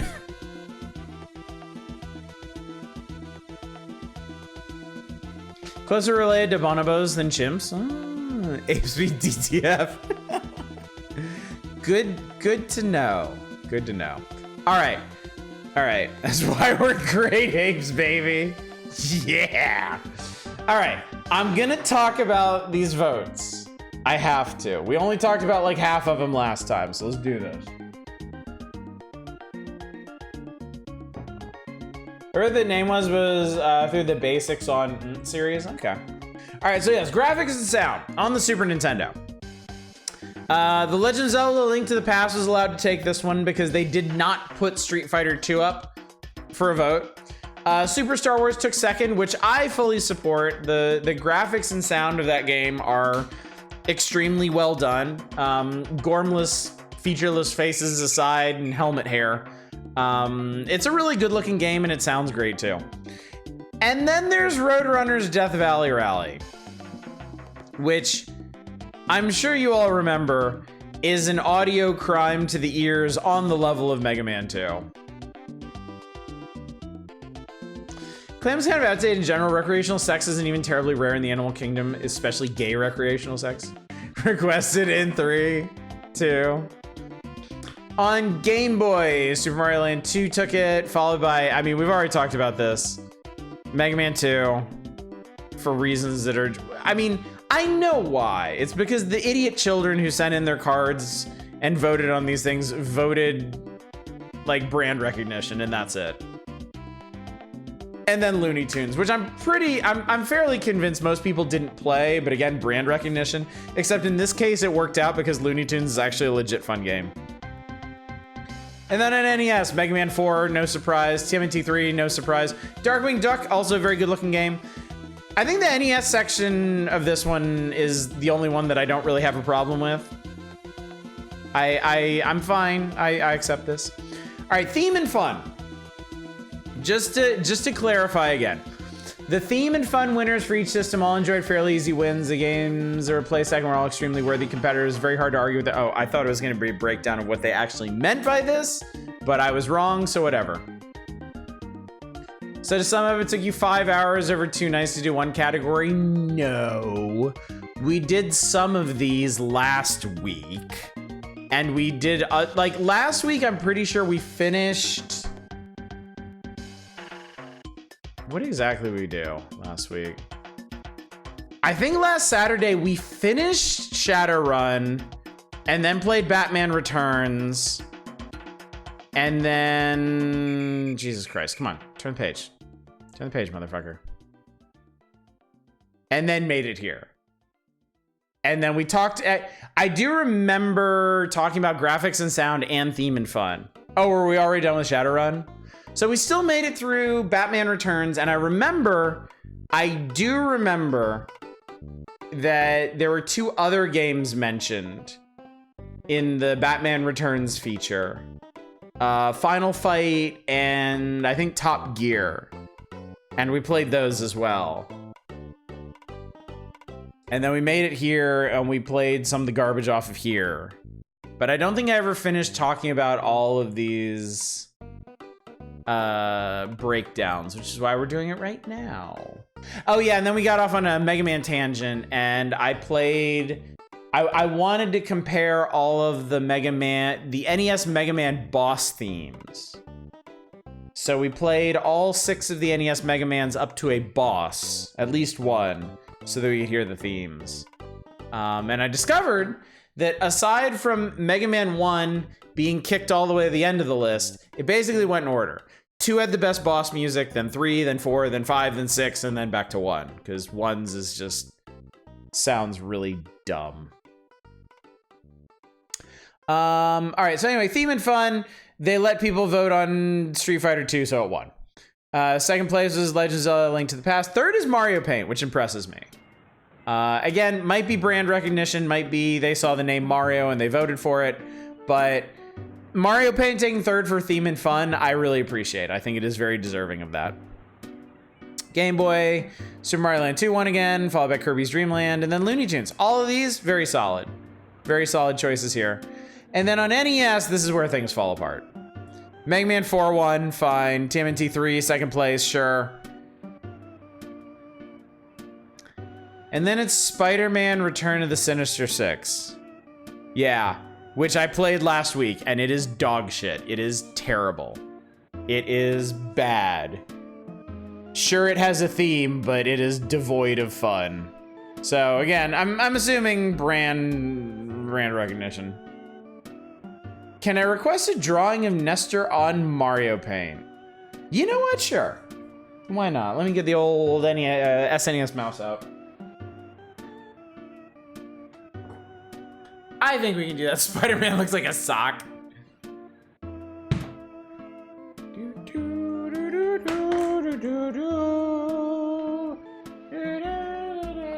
Oh wait, no, I can't do that yet. Okay, hang on.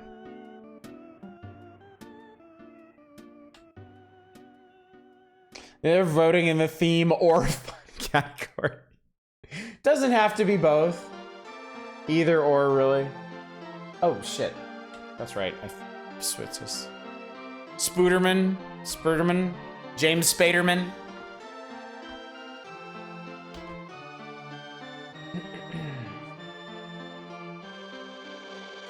There we go. Mario Paint. Doot doot.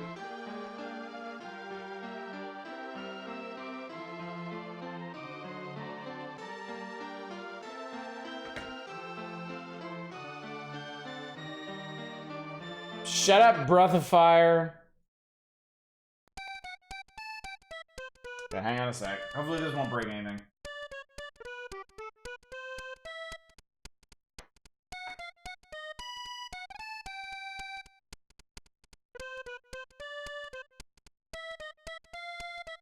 There we go. All right, good.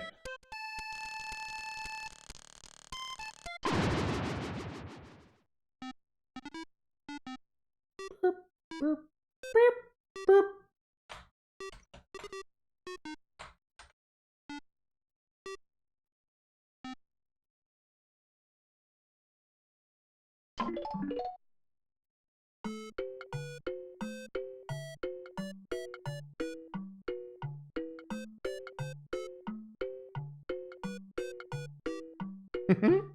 Super Mario Wonder makes me want to get a Switch.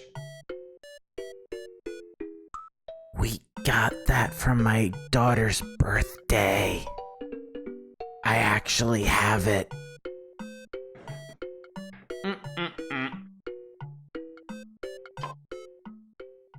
After Nestor draw Alfred E. Newman, who is basically Nestor crossed with Flat Top from Dick Tracy.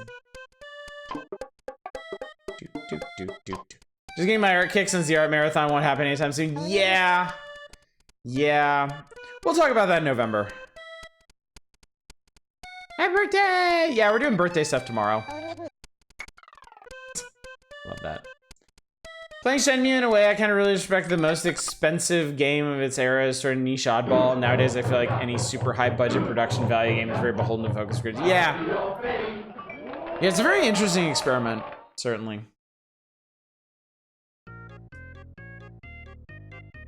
All right. Nestor. Let us draw the Nestor.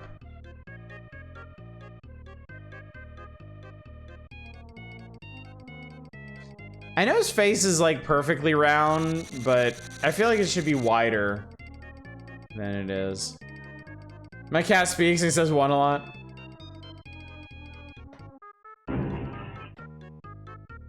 Yu Suzuki's magnum opus that will never, ever, ever get finished. Poor guy. What if we did, let me see here.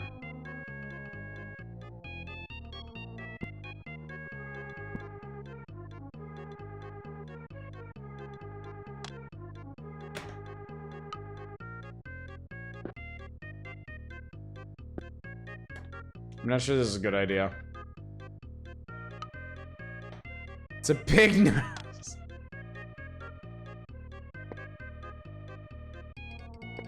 Oh, this is looking great already. We're off to a great start here.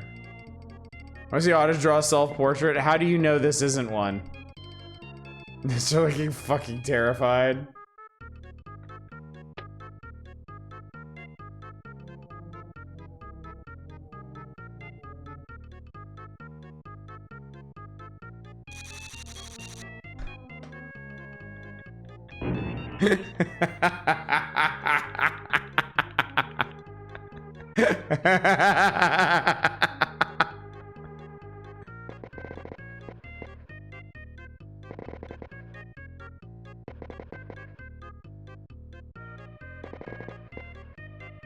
Pikmin's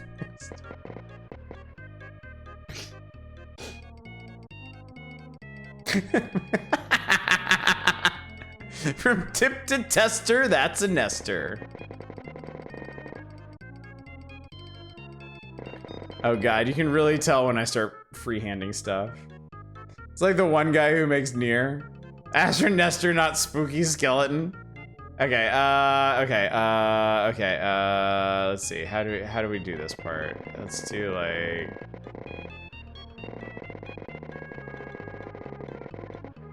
Oh, this is gonna be terrible. Oh, this is gonna be awful. Well, I mean, this kinda could be worse.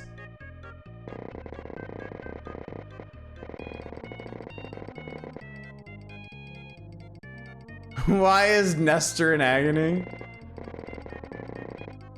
Okay. We're now approaching Hey Arnold. Okay.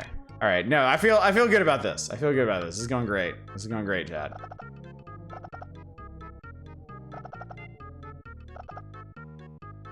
It's a jester with a fucked up cat.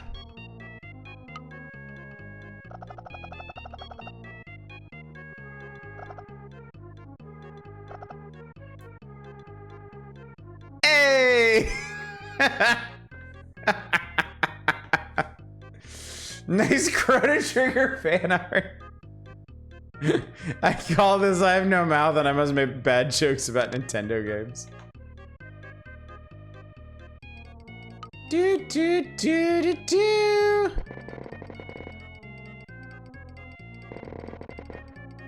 There we go. There we go. Yeah. Nestor bot now online. Oh my gosh, I've created your free procurable to hit me straight on. What next? Feeling when they discover the hidden bodies. Draw Rob and George. Fuck them up as much as you can. Okay. Rob and George. Okay. Let's see here. I'm glad you're in localization, not the art team. All right, let's see here.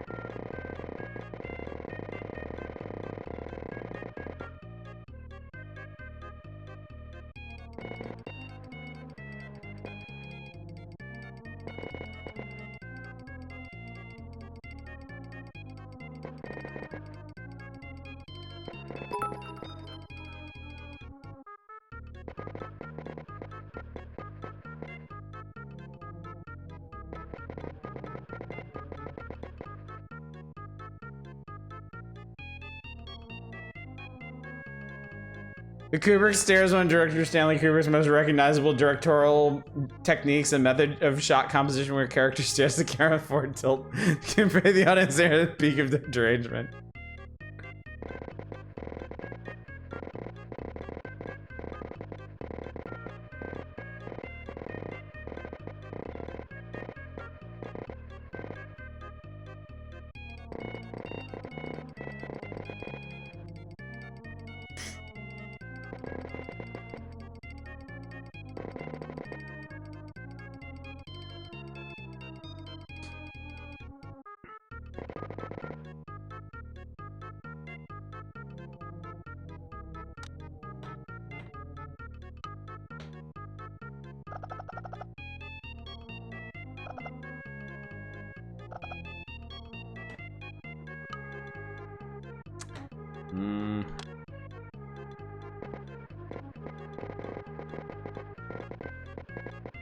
I like the single sunken cheat. I really wanted to capture the despair inherent in their bloviations. Nestor's seen some shit. So has Rob and or George. I'm not sure which one this is, actually.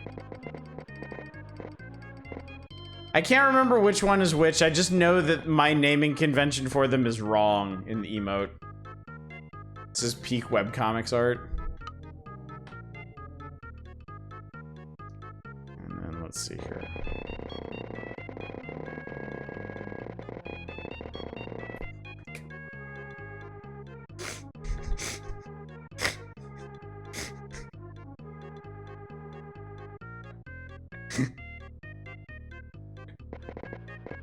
He looks like a pet rock already.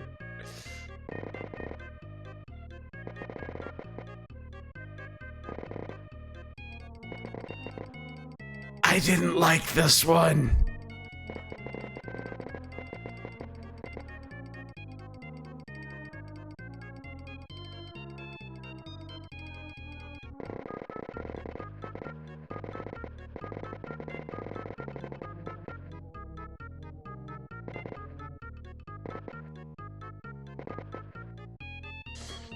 Right, you really see their bad opinions coming right through on the screen.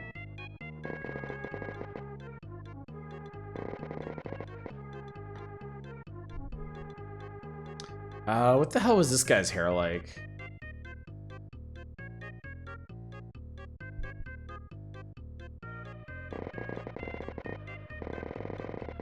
There. Now he looks like a poo.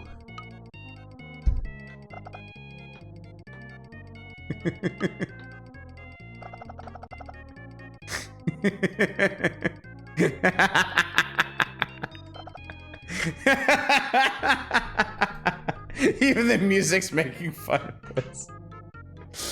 I just even can channel your inner webcomic artist to draw the the Buckley face. It's been a while since I last beheld it. I like it. He looks like he's from Captain Underpants.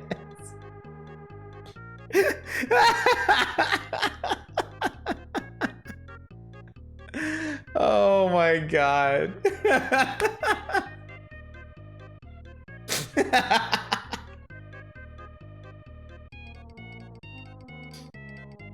Oh my god. Oh, oh Lord. Oh my god. As we see here, we analyze the artist's work, judgment of the artistry. We can see how the artist really channels the painful trauma from Nintendo Power Review articles.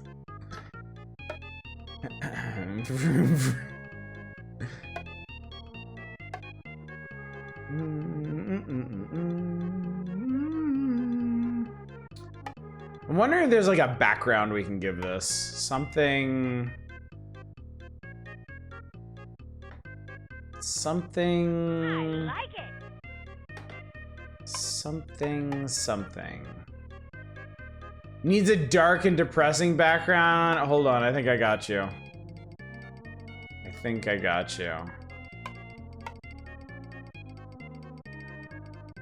Except from Robin George Slashvic, which I violated chapter.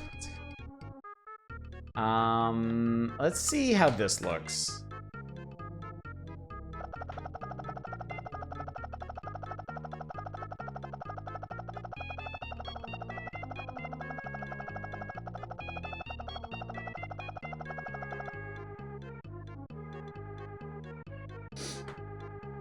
Don't label the disembodied heads. I think they speak for themselves, frankly.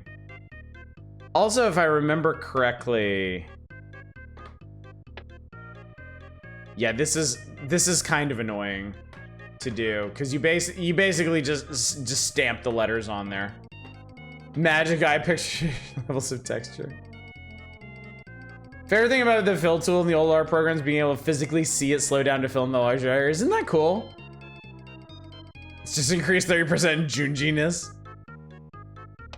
Also, I think it's really neat that they left the Japanese alphabet in here, which I can actually read now, which wasn't the case when here we go. I'd encourage you to do some shading. That's as far as I'll go. I'm not quite talented enough for that.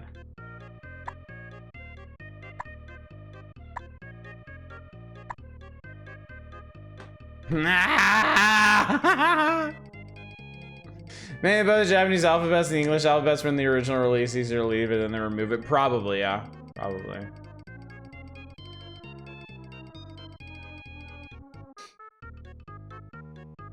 Alright, chat. I've done it.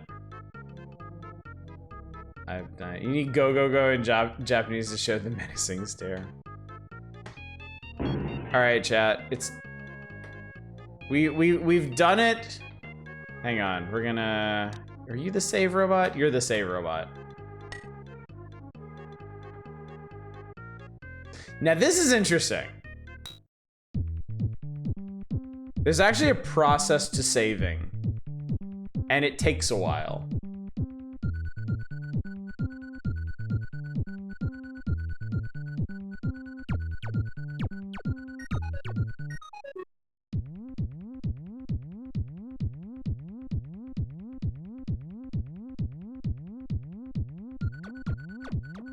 Chaos, that one actually lines up pretty well with it.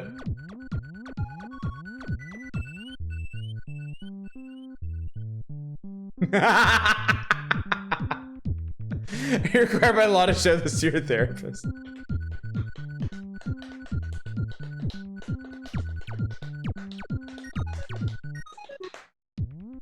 I just felt like a goddamn accomplishment to make something and save it in this game, and I love that. Yeah. That thing is trying so hard. We've done it! Excellent. We've done it. Now, chat, like any good creator, it's time for us to destroy our creation. Let's see, how shall we do it? How shall we do it? I think we're just gonna let them wander off under their own power. Here we go, chat.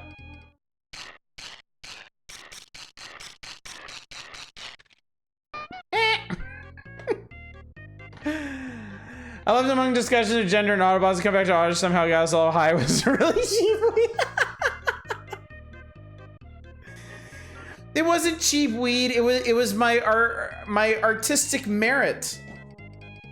The power of my creative oeuvre. Anyway, let us return to the waking world. Before we have too much fun, chat. We simply can't have that. Gender and Autobots sounds like a punk band. Oh my god. Okay.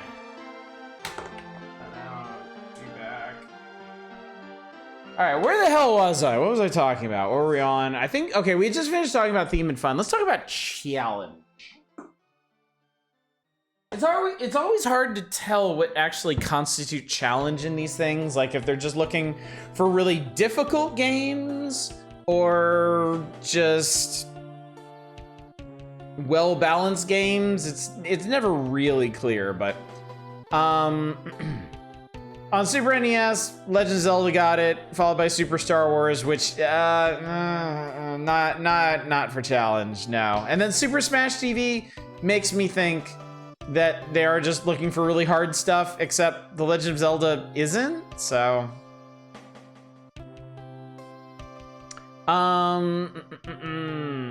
Mega Man. What did you just request, Shadows? Did you request 4 or 5? I guess it had to be 4, didn't it? Because 5 isn't on here. No, technically Mega Man 5 is on here. It's on the left-hand page. Which is it? Link the Past is difficult moments like the goddamn forest temples. Okay, Mega Man 4. Okay, we can do that. On Game Boy, Mega Man 2 took challenge. No. Well, I mean, second was Ultima: The Runes of Virtue. I mean, what the fuck? And then Double Dragon. Okay, sure. And then on NES, Dragon Warrior 4 for challenge, followed by Mega Man 4, and Prince of Persia is a bit off the rails. Honestly, we request you to play Dragon Warrior. No. No, you won't get much Dragon Warrior tonight if you request it. I would... We need to talk about if y'all want to do like a full playthrough of one of the Dragon Quest games. That's something we need to talk about. The Ganon fight is a royal pain in the ass if you don't know what to do. The Ganon fight is hard. I remember being stuck on that for a long time as a kid. I do remember that. I like Double Dragon on Game Boy. That's really funny.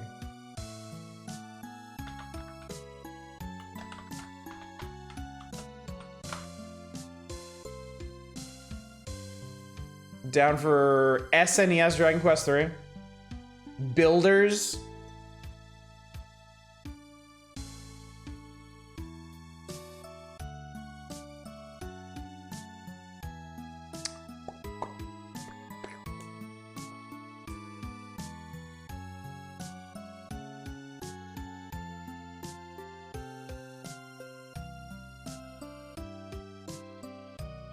I remember. I mean, Diablo 4 Steam Deck verified is pretty ballsy. That is pretty ballsy. Huh. It is pretty ballsy. Whatever Dragon Quest was released later. Here are my thoughts. Why don't you test Dragon Quest 3 SNES for a night or something and see how you vibe with it? We've talked about this before. At length, in fact. The same thing comes up every single time. Dragon Quest Builders or Dopamine Goldmine. Cheese Toast, if you weren't around at the time, years ago, I did a full playthrough of... What the hell hit me? I did a full playthrough of Dragon Quest Builders 2. So I have been all the way through that game on stream. 1 I haven't played.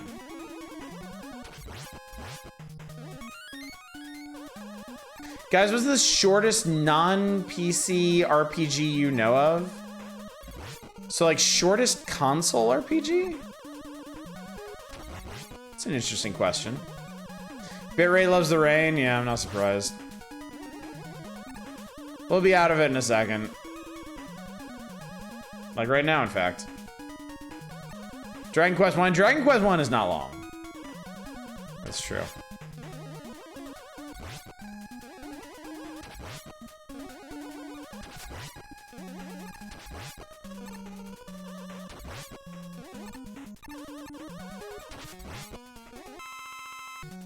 Not PC, there are way too many freeware RPGs account. Yeah. Yeah, no, console only is a good way to get an answer from that.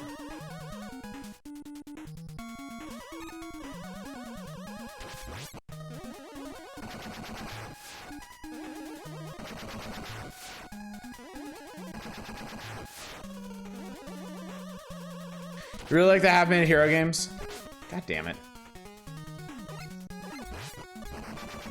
Robo's snail puppy? It's dead now. Don't get too attached. Man, you can't buffer charges in this one.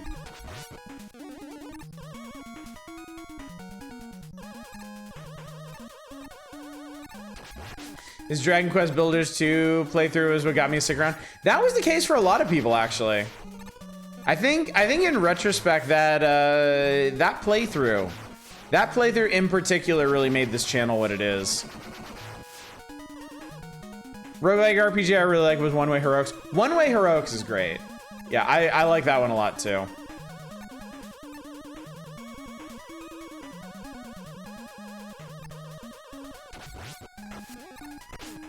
Damn it. Fortunately, we're there. It's true, I don't like the charge shot anyway. Charge shot's obnoxious.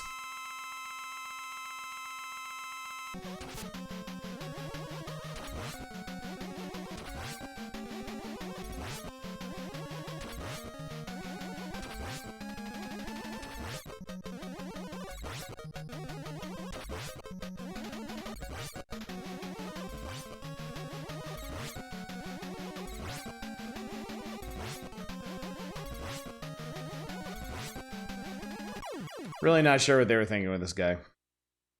True confessions, for a minute I thought that Final Fantasy 3 on 3DS was the shortest RPG because you get through the first dungeon and then credits. Toadman, why do I exist? Golden Sun 1 technically lets you get an ending if you just say nah bro and leave when you get asked to save the world at the end of the intro.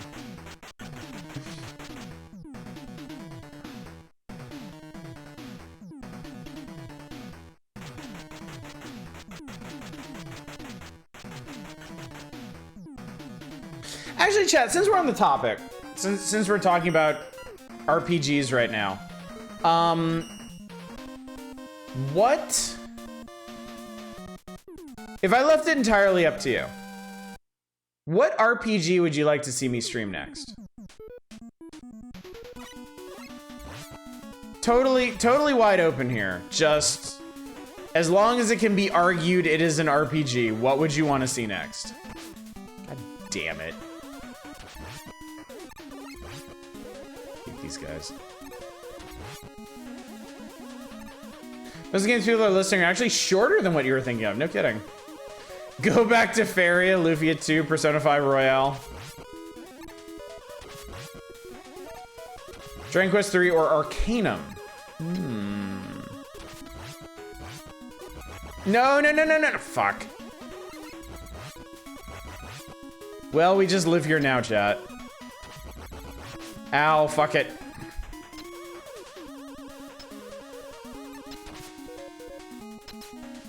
Earthbound, Buddy Simulator. Wait, Buddy Simulator? The hell's that?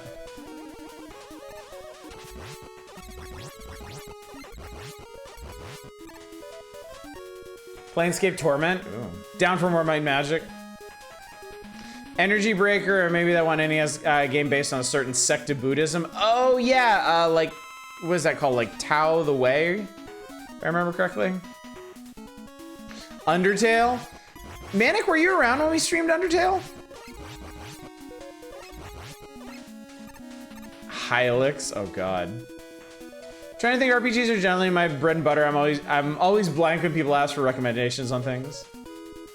Redeem Kudelka by playing Shadow Hearts.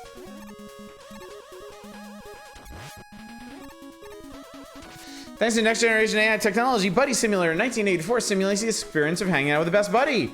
Your buddy learns from you, constantly adapting your interests and personality, but most importantly, your buddy can play games with you. Always sucker for Chrono Cross, that's his own can of worms.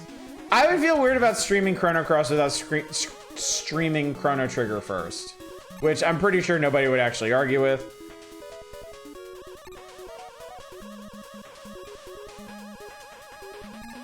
Well, fuck. Am I dead?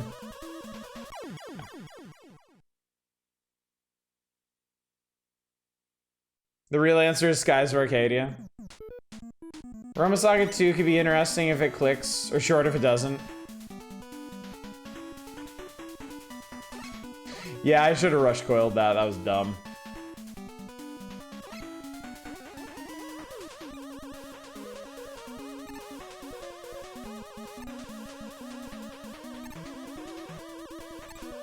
I did that for a 1-up. Lamau.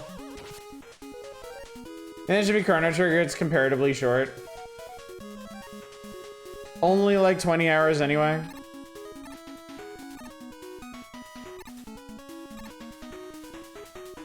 Resonance of Fate.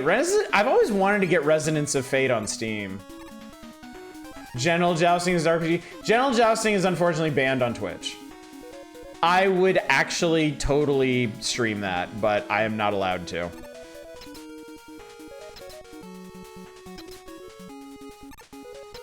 Sea of Stars would be good. I can't do new stuff, unfortunately.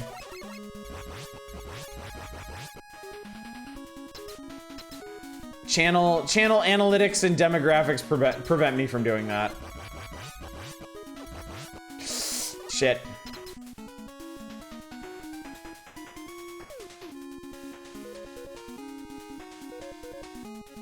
Twitch are cowards. Twitch are cowards. I agree. Etrian Odyssey, Phantasy Star. Why did I do that? That was so dumb. I didn't even need to do that.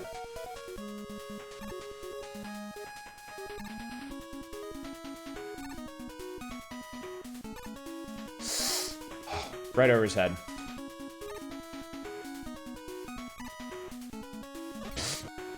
Okay, perfect.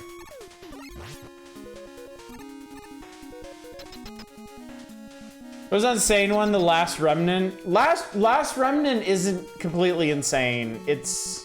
Last Remnant is actually pretty cool. I have it, and I played a good chunk of it, and I actually like it quite a bit. I think of is something like Illusion of Gaia, goofy as heck, a game you've already played other than that Evo, which does count. Evo does count, that is true, but I have also done a full playthrough of that. I'm gonna start writing these down, chat.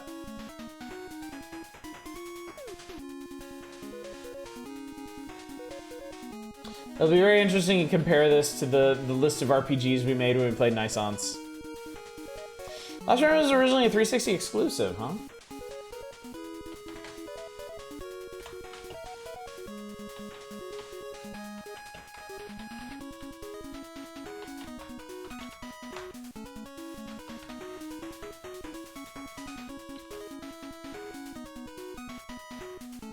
Let me see, where were we?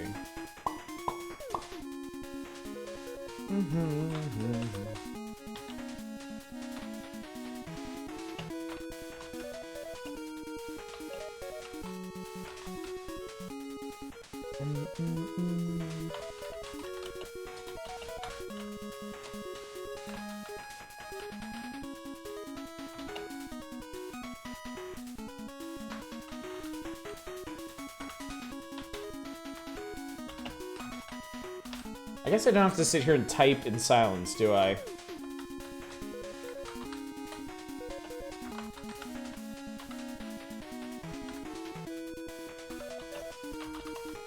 Or maybe I do. Maybe I just don't have the capacity to talk and type at the same time.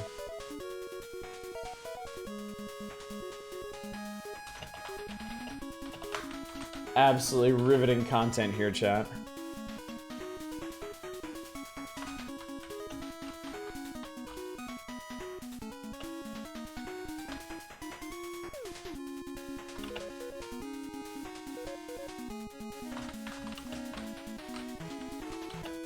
This is honestly gonna help me a lot. Because like I've been saying, I've been having trouble coming up with a clear idea of what I wanna stream next month.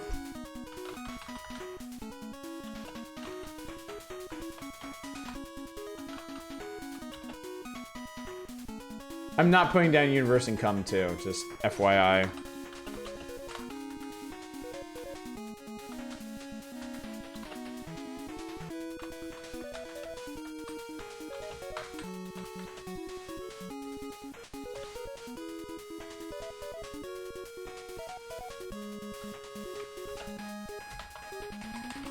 I'm also marking down the games that multiple people mentioned.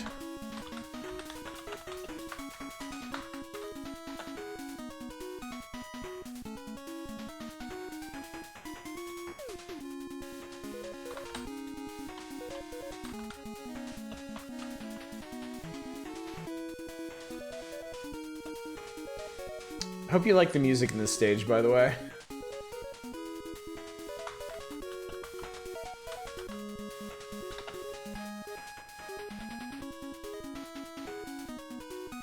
Last Remnant is a secret saga, so it needs to get a line.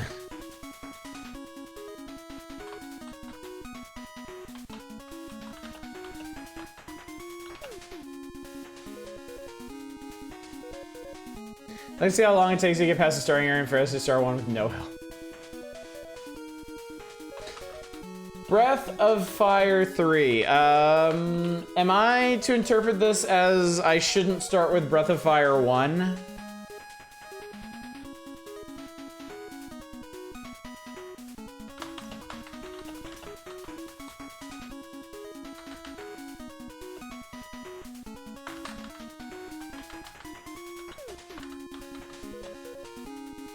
Love to see Oddish play an actually good Ys game.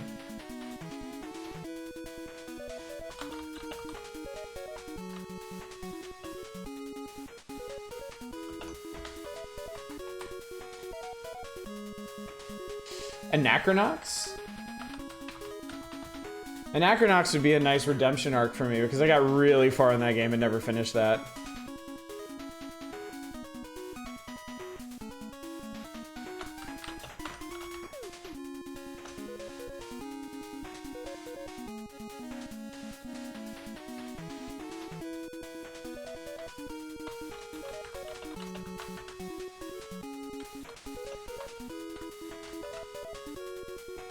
Have you made a decision about if the Super Mario RPG remake is going to graphics better enough for you? I don't feel any particular need to replay that one anytime soon. It was fun. It was interesting, but yeah. Mama said, "Is Mega Man? There's no bad Mega Man music." No, we don't. No, we don't. Satellite. No, we don't. I'd also suggest Pathfinder: Wrath of the Righteous, but that's investment. I own it. I'll put it down. I tried playing Pathfinder Kingmaker recently, and I think I just wasn't in the mood for it ultimately. Right now. I could see myself really enjoying it if I was in the right mindset for it. What do you mean Anachronox is already in my library? Do you want to try an SRPG? Der Langrisser is neat and has cool music.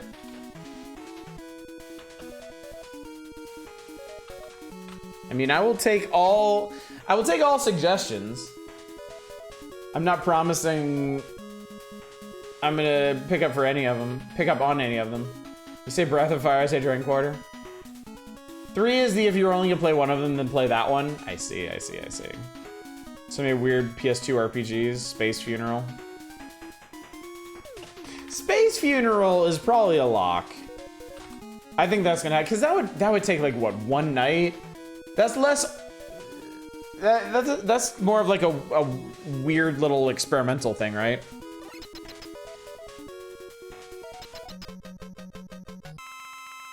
Xenogears? What would I be getting myself into with something like Xenogears?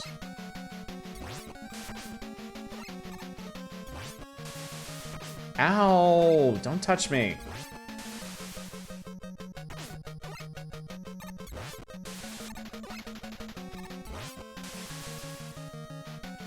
Probably shouldn't just stand there like a gormless idiot when he does that.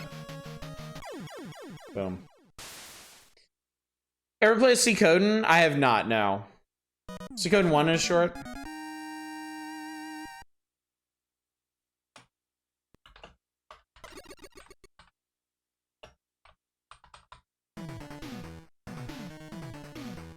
Disappointment. Xenogears would just be Kadelka 2.0. Rokami 3.0. Construct additional Gorm. Chrono Trigger creators doing an unused Final Fantasy VII concept. Actually recommending Suikoden 1 then. 2 is also excellent, but regular RPG length. Are you looking for full playthroughs? I am looking for full playthroughs, yes. Der Langrisser is not a full playthrough game for you. Why is that? Love the first 8% of Xenogears, and then I got to the last disc, and yeah. Wild Arms? Okay.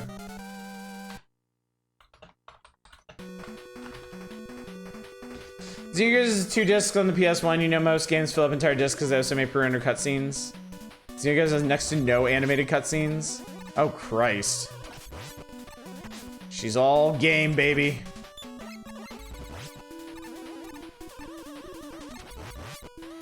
Problem is the last 20% abruptly becomes a visual novel? Really?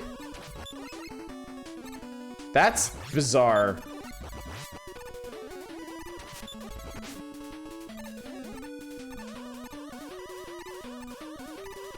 Okay, I have another question. I'm gonna make this a poll. None of this stuff is binding, chat. I'm brainstorming right now.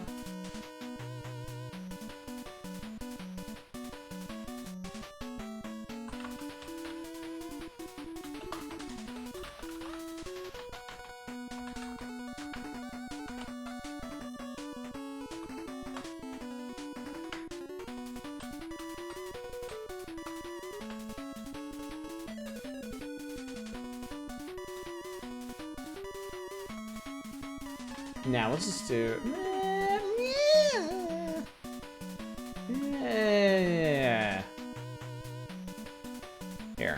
I'm curious about this.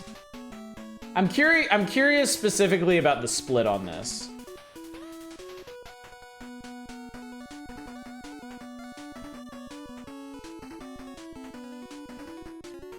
While Arms is a fun romp. It's fun. I'm afraid the SRPG combat might not be the great speed rise. Up to you to try. I will tell you straight up. A strategy RPG is going to be kind of a tough sell. If I was going to do one, I'd probably want to start with one I'm already familiar with. RPG Maker games count as CRPGs or JRPGs? Class them under JRPGs.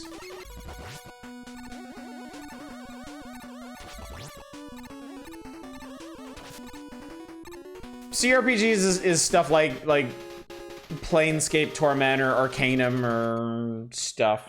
Oh god, that's right, they just suck you right out of the level when you... Oh no! They suck you to some other place. They suck you around. There is still Amber Throne. I would actually really like to play Amber Throne. Ow, you dick.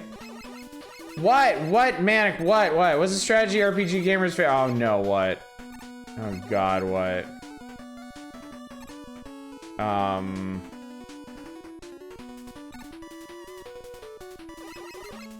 What is it? Final Fantasy oh my god. Oh my god.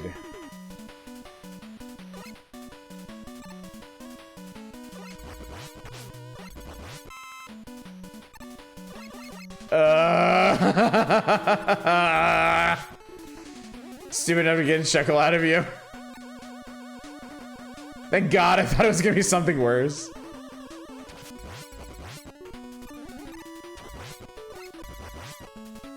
Thank you, Low Dry. I didn't specifically want to ask for it, but I wanted to ask for it. Amber Throne would definitely be on the short side for full RPG playthrough. Put that down.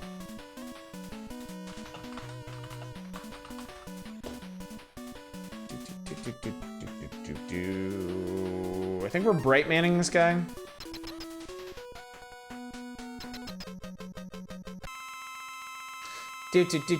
Bum bum bum bum bum bum bum bum bum bum bum bum.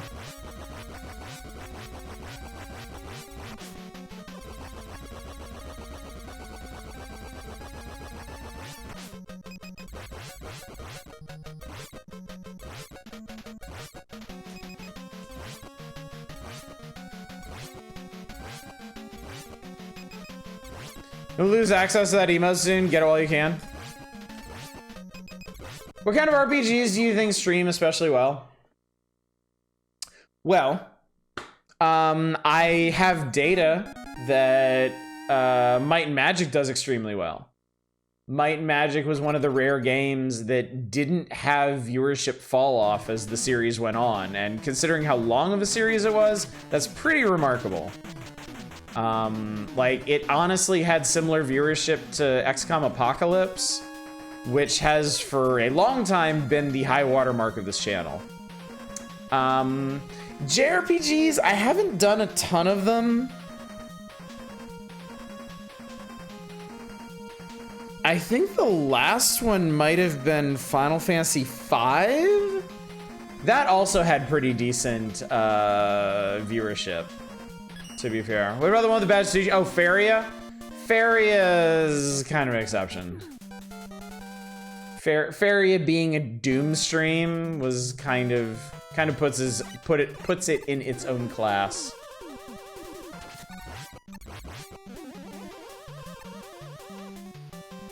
Basically, so the interesting thing about this, and especially looking at the poll right now, I feel very safe. Oh man, this stage has legit really good music. The bridge in the song is so good.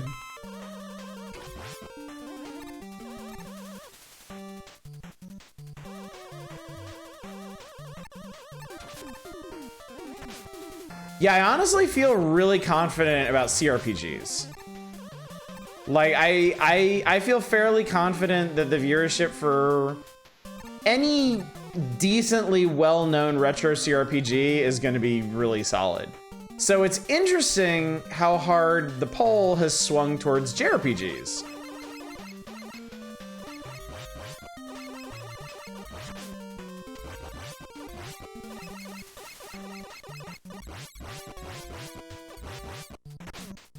Dragon Quest 3 might, feels like it might hit the same magic for a decent audience and put on the party setup. Not a lot of dialogue heavy stuff.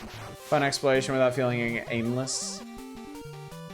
CRPG fatigue, we were on my Magic 7 for so long. That's also very true. Does that kill you? I don't think that kills you.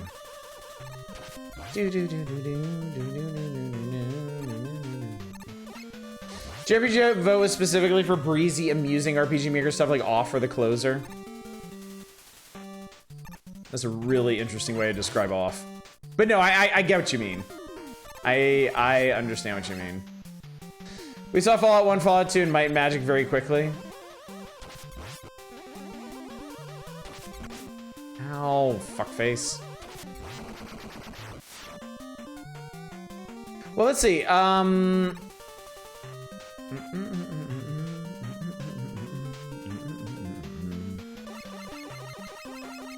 Fallouts? The Fallouts were back in the winter, weren't they? Or Fallout 1 was winter and Fallout 2 was spring. And then Might and Magic 7 was late summer.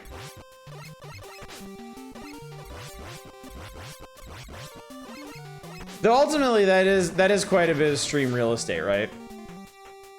In the not a big time and focus investment sense, yeah, that I get you. I get you on that. Oh wait, I should use the balloon so I can show you the whole ass inflation thing. Lol, just kidding. It literally makes balloons. What's up, Flip Top? I actually needed that.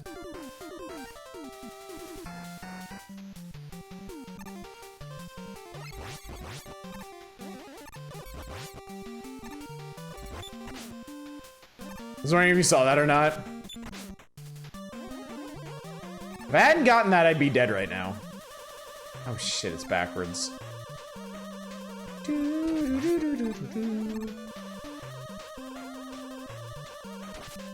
Oh shit, I lost my charge. Oh boy. Oh wow, actually saved that.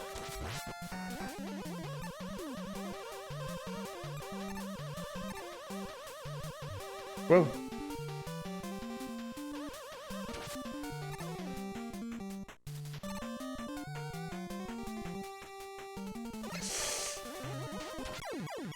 Yeah, I figured.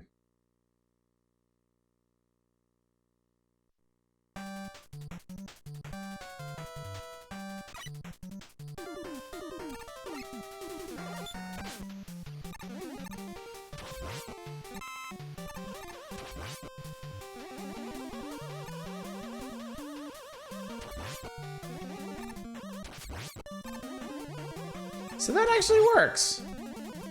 Ugh.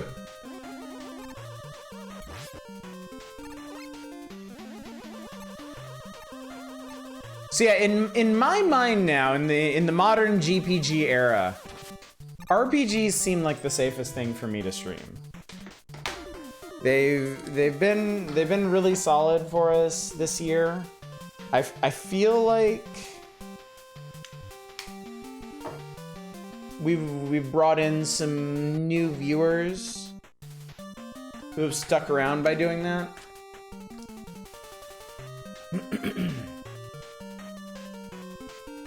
I have the data to back up these suppositions, so. Fear and Hunger when? Yeah, it's not happening. But you knew that already. Wooden Ocean, maybe. Fear and Hunger, never. I think we Pharaoh shot this guy. One of these days, I'm actually gonna remember what all these bosses are weak to. But today is not that day.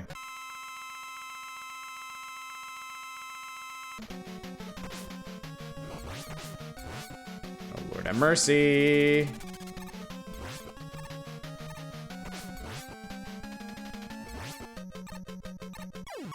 All those boss fight. Well, not all these boss fights. That boss fight ended up being pretty close. Maybe finally gonna play that all-time RPG classic Monopoly. Arcane would probably be a good fit when you want to commit to a longer game for a while. Arx Fatalis. Arx Fatalis was a community night game. And I have considered bringing that back because that was an interesting experience. Do-do-do-do. I think it's Dustman. I think it's Dustman. I think it's Dustman. I think it's Dustman. I think it's Dustman. Those always look like chainsaws in the background to me.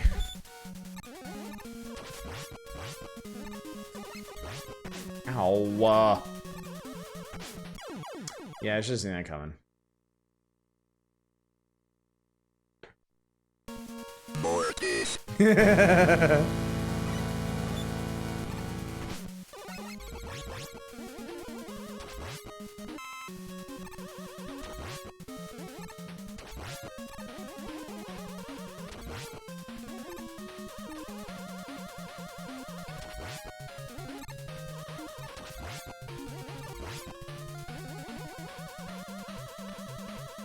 I'm actually surprised I made that jump.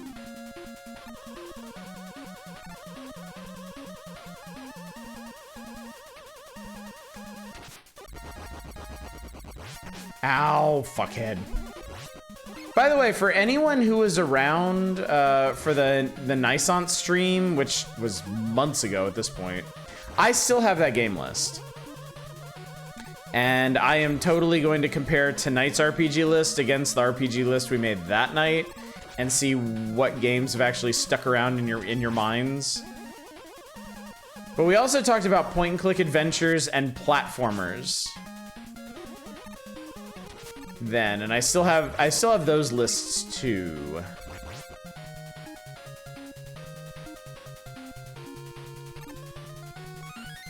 Damn, thanks, buddy. Ah, yes, this part. I love this part.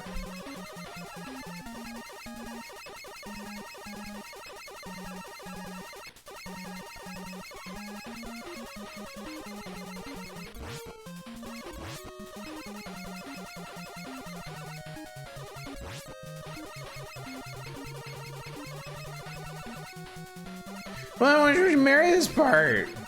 Maybe I will. This is less punishing than the Game Boy version. Oh, fuck. Ah! That was really dumb. That was really dumb.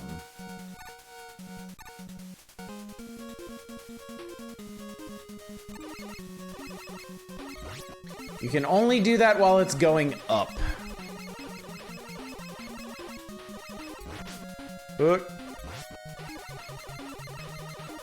Whee, like that. Do you keep the E-Tank? Yes. Yeah.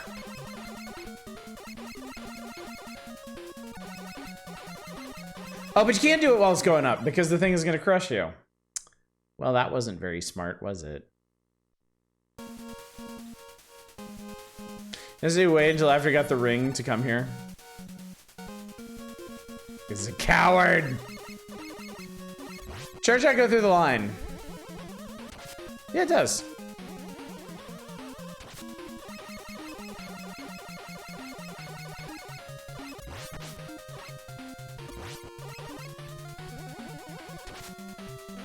Well, like most of it. Whee!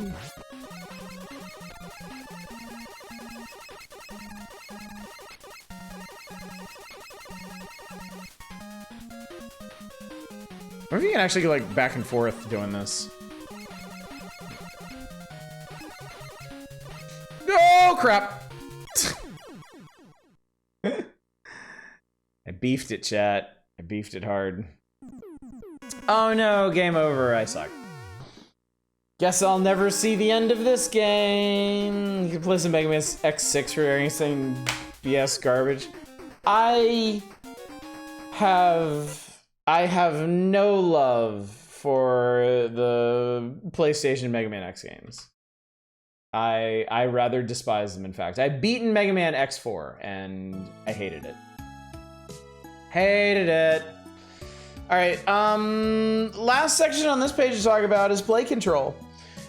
Street Fighter 2 1, then Super Mario Kart, then TMNT 4, Game Boy, Super Mario Land 2, Kirby's Dream Land, Mega Man 2, whatever. NES, Mega Man, no surprises. No surprises here whatsoever. None at all, even a little bit. All right, that's gonna do it for requests. That's it for requests for tonight. You should play through the entire Kingdom Hearts series. I don't like the first 2 X games. I like the first 3. I actually really like X3. X2 is the boring one to me. I can barely remember anything that happens in that game. But X1 is a classic, and I have a real soft spot for X3. You love X4? Sorry to hear that. I really did not like it. Really very much. I don't like the style of the PlayStation X games. I don't like the changes they made to the formula, like any of them. And 4 had some really frustrating. Like, I'm pretty sure X4 is the one where there's a stage where you're on like that hover bike. And at the beginning of every stage, X warps in, or he's on the bike and the bike is moving. And it flashes on screen, it says ready, right? I'm 99% sure in X4, there's a hover bike stage where you zoom onto the screen and it says ready on the screen. And while ready is on the screen, there is a pit you can fall into and die. Like, while ready is on the screen, like while they're saying it, you have to jump to avoid instant death. Like, to me, that kind of sums up X4. Yeah, game was not asking.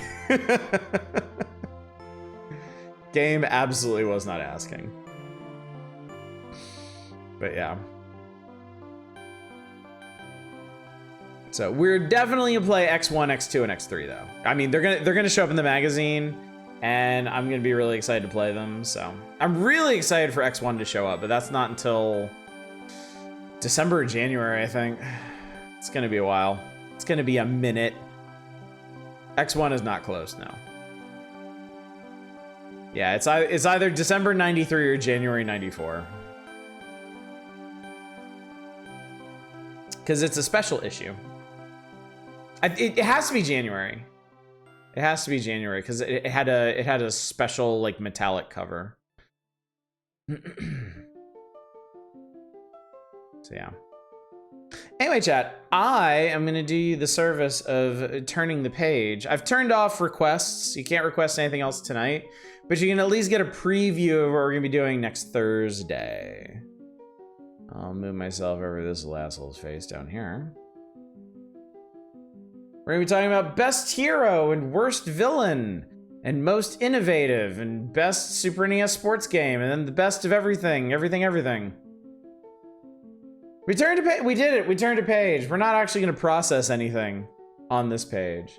And I'm going to politely ask that you forget everything that you saw on this page so you can come back and be surprised next Thursday when we talk about it in earnest. But I don't think there's really... Are there any surprises on here? I don't think so. No, not particularly. Yeah, Mega Man 2 is the second best overall Game Boy game. Must have been a really slow-ass year for Game Boy games, although it did beat out Kirby's Dream Land, which is about as sacrilegious as you can get. I guess my only surprise might be Mario Paint taking most innovative. It is. It's just I'm surprised people actually voted for that. Looney Tunes was definitely better than Mega Man 2. I would much rather do a full playthrough. There's no way I'm ever gonna do a full playthrough of Mega Man 2 on Game Boy. It's ass. It is ass on toast. It is bad. I would totally consider doing a full playthrough of Looney Tunes. And Bison should be a surprise, was not. Please no. Please no. So yeah. So anyway, chat. I think that's gonna do it for tonight. We did our civic duty. We got through exactly 2 pages of Nintendo Power, 2 pages that we'd actually seen before. So let's see if we can get through another 2 on Thursday, shall we? But between now and then, tomorrow night, no stream. It is Sunday. It is the prescribed day of rest. And then Monday, Tuesday, and Wednesday, we're gonna be playing Metro 2033, which should be nice and violent and spoopy.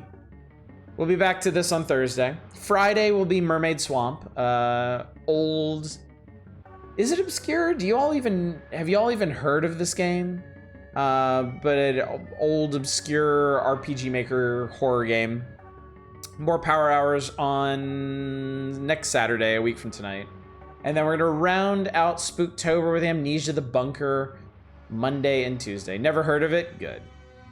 This will be interesting. I'm not 100% sure what y'all are gonna think about it.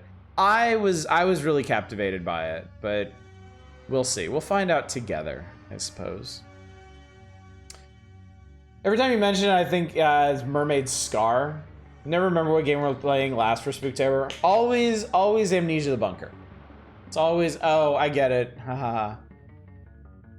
Thanks for Power, and I hope your Nestober art suits you well. I'm sure it shall. I'm sure it shall. Anyway, chat, let me go find somebody raid. Go see who's up. Who deserves a raid? Who is deserving of a raid? I think. What is that? What is this?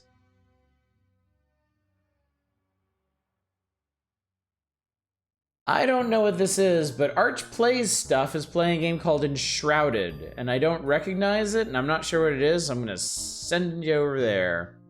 I'm not gonna send you to jail for that one because it went right over Oddish's head. Right over Oddish's poor tiny head. Like it do. Well played. Well played. Anyway, chat, thank you so much for coming out tonight. Thank you for joining me for another concatenated evening of the Power Hours, in which we played a bunch of stuff compressed into 2 pages. Sometimes these are the most fun, though. Sometimes it's fun revisiting these games that we've been through a couple times and just enjoying the evening with them and talking about other stuff. I appreciated the RPG chat tonight. I think it's going to be very, very pertinent for what we do in November. I am sure we are not far away from starting another RPG. I'm just figuring out what it is and what we may do in the interim before then. So chats like tonight, polls like we did, very useful for that. Thank you for sharing your views. Thanks for helping guide my hand, even if it's not to where we're ultimately going to end up. I'm just rambling now. I will send you along. Thanks again for coming out. Hopefully I will see you all on Monday for the start of Metro 2033. But until then, as always, y'all take care. Bye, everybody.